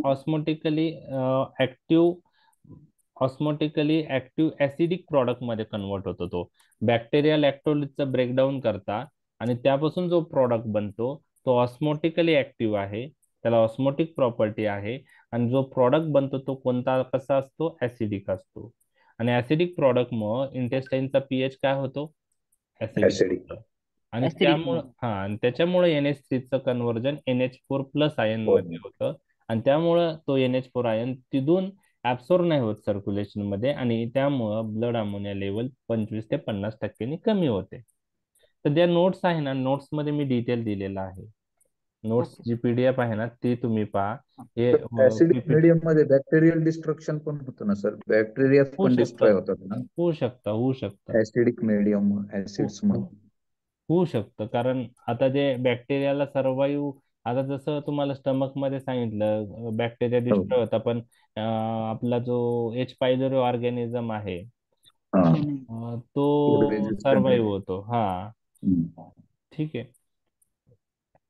तर पण त्याचं जे मेन बुक मध्ये रिझन जे सांगितलं मी तुमच्याशी डिस्कस केलं ते एक्सप्लेन केलेलं आहे. ओके, ठीक आहे. आता लॅक्झेटिव्हचे युजेस तुमच्याशी मी डिस्कस करत आहे. तर त्याच्या आधी कॉन्ट्राइंडिकेशन आपण 5 मिनिटात पाहूया. पेशंट ज्याच्यात ॲब्डोमिनल पेन किंवा कोलिकी पेन आहे, वॉमिटिंग आहे आणि तो अनडायग्नोज आहे, तर त्या पेशंटमध्ये जनरली लॅक्झेटिव्ह आपण अवॉइड केलं पाहिजे. ओके. जे सेकंडरी कॉन्स्टिपेशन आहे, म्हणजे ऑब्स्ट्रक्शन ऑफ द बॉवेल असेल, स्ट्रिक्चर असेल, हायपोथायरॉइडिझमचा पेशंट असेल, हायपर कॅल्सिमिया, मॅलिग्नन्सी किंवा सर्टन ड्रग्स मुळे कॉन्स्टिपेशन झालेले आहेत, तर त्यामध्ये हे ड्रग्स उपयुक्त राहत नाही. याच्यामध्ये जे कॉज आहे कॉन्स्टिपेशनचा तो ट्रीट करणं गरजेचं आहे. ओके, तर primary cause should be treated in this cases. Okay, use आता फंक्शनल कॉन्स्टिपेशन जे आहे त्यामध्ये आपण जे आहे तर constipation is a infrequent production of hard stool requiring straining to pass or a sense of incomplete evacuation. Constipation is a symptoms rather than disease. Various aspects of the patient lifestyle may contribute. Okay. आता त्यामध्ये misconception असू शकतं, normal, necessary frequency, amount और consistency of stool. तसं काही जणांना daily defecation reflex येतो, काहींना नाही येत, काहींना 2 दिवसांनी येतो, तर ते प्रत्येकाचं व्हॅरी होऊ शकतं. ओके, अनएडिक्वेट फायबर डाएट असेल, लेस फ्लुइड इंटेक असेल, त्यामुळे कॉन्स्टिपेशनचे चान्सेस वाढतात. Lack of exercise, sedentary lifestyle, त्यामुळे कॉन्स्टिपेशनचे चान्सेस वाढतात. Irregular bowel habit, rushing out for job, okay, त्यामुळं वाढू शकतात. तर पेशंटचं हिस्ट्री घेऊन पेशंटचा कॉज काय आहे फंक्शनल कॉन्स्टिपेशनचा ते फाइंड आउट करून लाईफस्टाईल मॉडिफिकेशन करणं ही गरजेचं आहे. आणि त्यात dietary modification, dietary fibre intake, एक large amount of water intake, okay, त्या गोष्टी महत्वाच्या आहे. आणि त्यानंतर जर नसेल कव्हर होत त्यावेळेस आपण बल फॉर्मिंग एजंट किंवा स्टूल सॉफ्टनर त्यांना देऊ शकतो. तर कॉन्स्टिपेशन हे स्पास्टिक पण असतो. आता याच्यामध्ये युजेस मध्ये पण डिटेलमध्ये तुम्हाला नाही लक्षात राहिले तरी चालेल. कॉन्स्टिपेशन हे स्पास्टिक असू शकतं किंवा अटोनिक. स्पास्टिक कॉन्स्टिपेशन म्हणजे स्पाझम जास्त झालं त्यामुळं जो पेरिस्टाल्सिस आहे ती व्यवस्थित होत नाही, तर इरिटेबल बॉवेल असतं, स्टूल हार्ड असतो, राउंडेड असतं, स्टोन लाईक असतं, डिफिकल्ट टू पास. मग त्यामध्ये डायटरी फायबर्स किंवा आपण बल फॉर्मिंग एजंट यूज करू शकतो. ओके, आणि याच्यामध्ये जरी स्पास्टिक कॉन्स्टिपेशन असेल तर स्टिम्युलिंग पर्गेटिव्ह आपण अवॉइड केले पाहिजे. ऑटोनिक कॉन्स्टिपेशन असेल तर हे जनरली ऍडव्हान्स एज मध्ये ऑटोनिक कॉन्स्टिपेशन येतं. ओके, लॅक्झेटिव्ह जर जास्त यूज केले असेल, लॅक्झेटिव्ह काही जणांना यूज करायची सवय असते आणि लॅक्झेटिव्ह अब्यूज मुळे ही अटोनिक कॉन्स्टिपेशन असं म्हणतो. ओके, आणि होऊ शकतं. आणि त्यामध्ये non drug measures like plenty of water, fluid, plenty of water, exercise, regular habits, reassurance should be tried. आणि जर नसल होत इम्प्रूव्ह तर बल फॉर्मिंग एजंट आपण देऊ शकते. त्याचप्रमाणे आपण त्या पेशंटला स्पिसाकोडिल, सेना, स्टूल सॉफ्टनरही देऊ शकतो. बेड रिडन पेशंटमध्ये बॉवेल मुवमेंट लगेच होऊ शकते, कॉन्स्टिपेशन होऊ शकतो. जे एम आयच्या पेशंट आहे, स्ट्रोक आहे, फ्रॅक्चर्स आहे, पोस्ट ऑपरेटिव्ह पेशंट्स आहेत, त्यांच्यामध्ये आपल्याला देणं गरजेचं आहे. एम आयच्या पेशंटमध्ये ड्युरिंग डिफिकेशन स्ट्रेनिंग अवॉइड करायचे असेल त्यावेळेस आपण लॅक्झेटिव्ह यूज करतो एम आयच्या पेशंटमध्ये. Okay, to prevent constipation bed ridden पेशंटमध्ये आपण बल फॉर्मिंग एजंट्स देतो. ओके, रेग्युलर शोरीज किंवा स्टूल सॉफ्टनर देऊ शकतो. त्यात डॉक्युसेट्स आहे, लिक्विड पॅराफिन आहे किंवा लॅक्टुलोज देऊ शकतो टू प्रिव्हेंट कॉन्स्टिपेशन. म्हणजे एम आयचा पेशंट, स्ट्रोकचा पेशंट किंवा फ्रॅक्चर पोस्ट ऑपरेटिव्ह पेशंट आहे त्यात कॉन्स्टिपेशन प्रिव्हेंट करण्यासाठी बल फॉर्मिंग एजंट, स्टूल सॉफ्टनर आणि लॅक्टुलोजचा आपण यूज करू शकतो. टू ट्रीट कॉन्स्टिपेशन आपण इनिमा प्रेफर करू शकतो किंवा बिसाकोडिल किंवा सेना यूज करू शकतो. हा ड्रग ऐकलाय का तुम्ही, अल्व्हिमोपॅन, म्यू रिसेप्टर अँटागोनिस्ट? अल्व्हिमोपॅन नाही. नाही. ठीक आहे, सर्च करा. हा म्यू रिसेप्टर अँटागोनिस्ट आहे, तो पण आपण यूज करू शकतो. To avoid straining at stool, जे हार्नियाचे पेशंट आहे, कार्डिओव्हास्क्युलर डिसीज आहे किंवा आय सर्जरी झालेले पेशंट आहे किंवा ज्यांना पेरियानल ऍप्लिकेशन्स असतील, पाईल, फिशर, अॅनल सर्जरी, यामध्ये स्ट्रेनिंग अवॉइड करायचे असेल तर आपण हे ड्रग यूज करू शकतो. त्यात पण बल्ब फॉर्मिंग एजंट किंवा स्टूल सॉफ्टनर आपण यूज करतो. तर हे युजेस आपण डिस्कस केलेले आहे. फंक्शनल कॉन्स्टिपेशन पहिला यूज पाहिला. दुसरं बेड रिडन पेशंट्स आहे, त्यामध्ये कोणते बेड रिडन पेशंट ते मेन्शन करणं गरजेचं आहे. त्यात प्रिव्हेन्शन ऑफ कॉन्स्टिपेशन मध्ये काय करतो आणि ट्रीटमेंट ऑफ कॉन्स्टिपेशन साठी काय करतो, आणि स्ट्रेनिंग अवॉइड करायची असेल तर कोणत्या कंडिशन मध्ये आपण स्ट्रेनिंग अवॉइड करतो ते मेन्शन करणे गरजेचं आहे. पेरियानल ऍप्लिकेशन्स जे आहेत, पाईल फिशर अॅनल सर्जरी, त्यामध्ये आपण हे ड्रग यूज करतो, तर ते सगळे मेन्शन करणं गरजेचं आहे. काही वेळेस फक्त यूज आपण कॉन्स्टिपेशन लिहितो, पण बाकी त्यात काय लिहायला पाहिजे ते क्लिअर नाही होत. Functional constipation, bed ridden patient, मग कोणते पेशंट बेड रिडन, ज्यांच्यात पोस्ट ऑपरेटिव्ह पेशंट आहे, फ्रॅक्चरचे पेशंट आहे, स्ट्रोकचे पेशंट आहे, एम आयचे पेशंट आहे. स्ट्रेनिंग ॲट स्टूल कधी अवॉइड करायचं असतं, त्याच्या कंडिशन कोणत्या, हर्निया, आय सर्जरी, कार्डिओव्हॅस्क्युलर डिसीजचे पेशंट, पेरिॲनल कोणत्या कंडिशन मध्ये आपण यूज करतो, पाईल्स, फिशर आणि anal surgery. Okay. Preparation of bowel before surgery, colonoscopy, abdominal x-ray, यामध्ये आपण जनरली ऑस्मोटिक पर्गेटिव्ह आपण यूज करतो. ओके.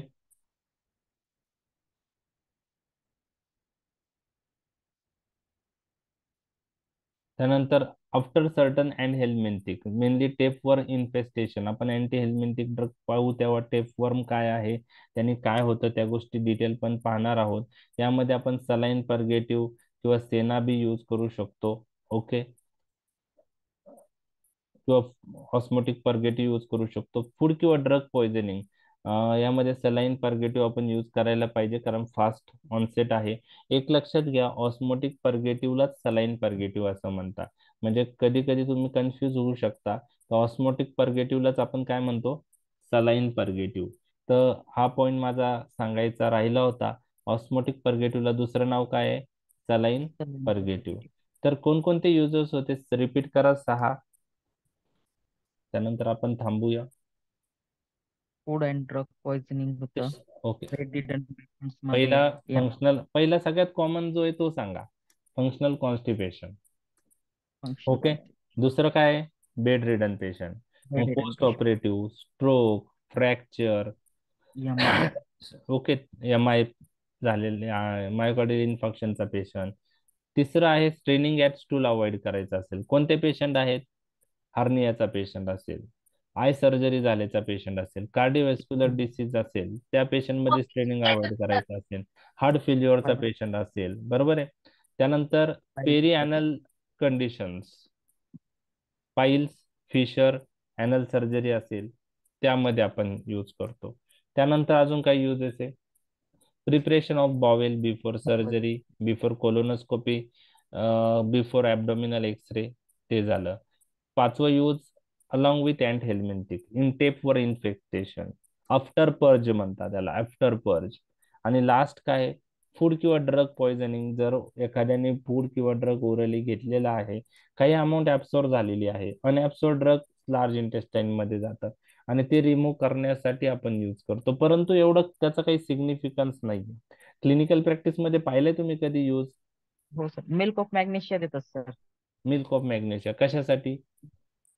पॉइझनिंग ह्या केसेस असतात ना, ह्याच्यामध्ये देतात ते. म्हणजे जे अनऍब्सॉर्ब, कारण शेवटी अनऍब्सॉर्ब ड्रग एनी हाऊ जाणारच आहे ना बाहेर इंटेस्टाईन मधून, तो परत काही तरी पण ते- इंटेस्टाईन मध्ये गेल्यावर ऍब्सॉर्ब नाही होत ना, पण तरी पण यूज होतं. यूज होतो तर देतात ते. ओके. फूड किंवा ड्रग, म्हणजे फूड पॉइझनिंग मध्ये का ड्रग पॉइझनिंग मध्ये? ड्रग पॉइझनिंग मध्ये पण पाहिलंय सर मी, देतात लॅक्झेटिव्ह. लॅक्झेटिव्ह देतात, मिल्क ऑफ मॅग्नेशिया. हो, मिल्क ऑफ मॅग्नेशिया देतात. ओके, मिल्क ऑफ मॅग्नेशिया देता. Okay, magnesium hydroxide. ओके, आले लक्षात तुम्हाला 6 यूज. कारण युजेस मध्ये काय होतं, युजेस ऑफ पर्गेटिव्ह मध्ये फक्त कॉन्स्टिपेशनच लक्षात राहतं. लक्षात आलं का? बाकीच्या गोष्टी लक्षात नाही येत. म्हणजे तुम्हाला day to day clinical practice मध्ये तुम्ही यूज करतात, पण ते 6 पॉइंट झाले पाहिजे. लक्षात आलं? ओके. तर कॉन्स्टिपेशन टॉपिक आपण कम्प्लीट केलेला आहे. उद्या आपण डायुरेटिक टॉपिक डिस्कस करूया. Okay sir. डे तर टू डे. ह्याचे जे काही इम्पॉर्टंट क्वेश्चन असतील ना जीआयटीचे किंवा एमसीक्यू, ते द्याल का सर प्लीज? हो, देईल ना. माझ्याकडे आहे. फक्त हे आपण जे डिस्कस केलंय त्या त्यातलं पॉइंट त्याच्यात ह्या व्हिडिओत येतील. मॅटर ऑलमोस्ट सेम आहे. तुम्ही तो पाहिला असेल तर त्यात वेळ न घालवता तुम्ही रिडिंगला लागू शकता, किंवा नसेल पाहिलं तर हे पहा आत्ताचे. तर कोणतेही पहा, काहीच प्रॉब्लेम नाही, दोन्ही सगळे डिटेलमध्येच आहे. ठीक आहे. त्यात काय आपण म्हणजे एक्झाम पॉइंट ऑफ व्ह्यू जे महत्वाच्या गोष्टी सगळ्या त्यात पण कव्हर झालेल्या आहेत. फक्त हे तुमचं डिस्कशन असल्यामुळं तुम्ही आज ऐकलेला पाठ उद्या परवा ऐकलं का परत अजून रिव्हिजन होते. तर मी उद्या पाठवतो. डायरीचे 2 बाकी आहेत आणि याचं एक बाकी बहुतेक कॉन्स्टिपेशनचं, तर उद्या मी पाठवतो. ठीक आहे. ओके. उद्या आपण डायुरेटिक पाहणार आहे. डायुरेटिक साठी तुम्ही म्हणजे याच्यात कन्सेप्ट खूप आहेत डायुरेटिक मध्ये, आणि मेकॅनिझम ऑफ ऍक्शन्स वगैरे, आणि प्रत्येक ग्रुपचं काही ना काही युजेस महत्वाचे आहेत. लूप डायुरेटिक किंवा थायाझाईड, आणि तुम्ही day to day clinical practice मध्ये कॉमनली यूज करता. त्यामुळं डायुरेटिक महत्वाचा टॉपिक आहे. त्यानंतर रास सिस्टीम, कॅल्शियम चॅनल ब्लॉकर्स, हे 3 टॉपिक घेऊन मग आपण सीवेस टॉपिकचं हायपरटेन्शन पाहणार आहोत.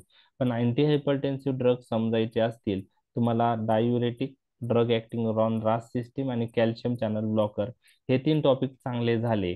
बीटा ब्लॉकर ऑलरेडी झालेला आहे आपला, त्यामुळे हे 4 ग्रुप फास्ट होऊन जाणार तुमचे. लक्षात आलं? ओके. तर उद्यापासून कन्सेप्ट जे आहेत पॉइंट ऑफ व्ह्यू डायुरेटिक, तुम्हाला सगळे लेक्चर अटेंड केलेलं चांगलं राहील. मिस नका करू. ठीक आहे. ओके. थँक्यू. Thank you sir. संध्याकाळचा टाइम सूट होतोय का? हो सर. ठीक आहे. ओके.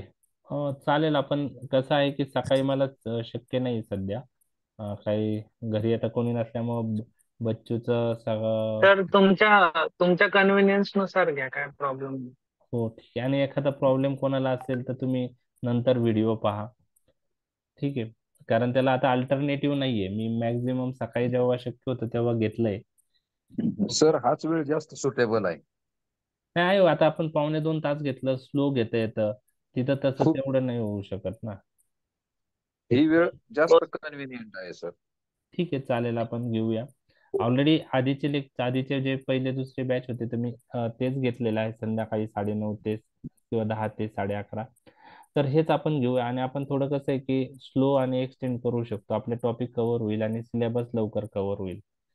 कारण आता आपल्याला चालेल. Point of view November end आपलं टार्गेट आहे. एक महिना तुम्हाला रिव्हिजनला भेटला पाहिजे, आणि जानेवारीमध्ये तिसरी रिव्हिजन, असे 3 रिव्हिजनचं टार्गेट तुम्ही ठेवावं. आधी हे जे नोव्हेंबर पर्यंत येतं त्यात 1-2 वेळा तरी वाचून झाले पाहिजे टॉपिक्स. ठीक आहे. आणि कन्सेप्ट क्लिअर करा, बाकी सगळ्या गोष्टी होऊन जातील. 50% नॉलेज तुमचं ऑलरेडी आहेच ड्रग विषयीचं, फक्त ते आपल्याला वेगवेगळ्या म्हणजे प्रॉपर फॉर्मॅटमध्ये तुम्हाला लिहायचंय. ठीक आहे. चालेल. वेग नॉलेजला साचे बंद करायचे. हो. आणि ते होऊन जाईल तुमचं. आहे आता कॉन्स्टिपेशनचे ड्रग मी आधी विचारले तुम्हाला, सगळेच माहिती आहे. उलट तुम्ही मला काही ड्रग सांगितले, त्यामुळे कसं आहे की तुमचं नॉलेज आहेच, फक्त ते साचेबंद फार्मॅकोलॉजीच्या पॅटर्न मध्ये सांगायचं काम माझं आहे. तर डायुरेटिक्स पण तुम्हाला खूप माहिती आहे ड्रग्स, त्यामुळे खूप चांगले इंटरेस्टिंग टॉपिक्स आहे. डायुरेटिक, रास सिस्टीम, कॅल्शियम चॅनल ब्लॉकर्स, आणि तुम्हाला ते ड्रग्स माहिती असल्यामुळे अजून इंटरेस्ट तयार होणार आहे. ठीक आहे. चालेल. Okay. Good night. Thank you sir. Good night. Good good night sir. Night.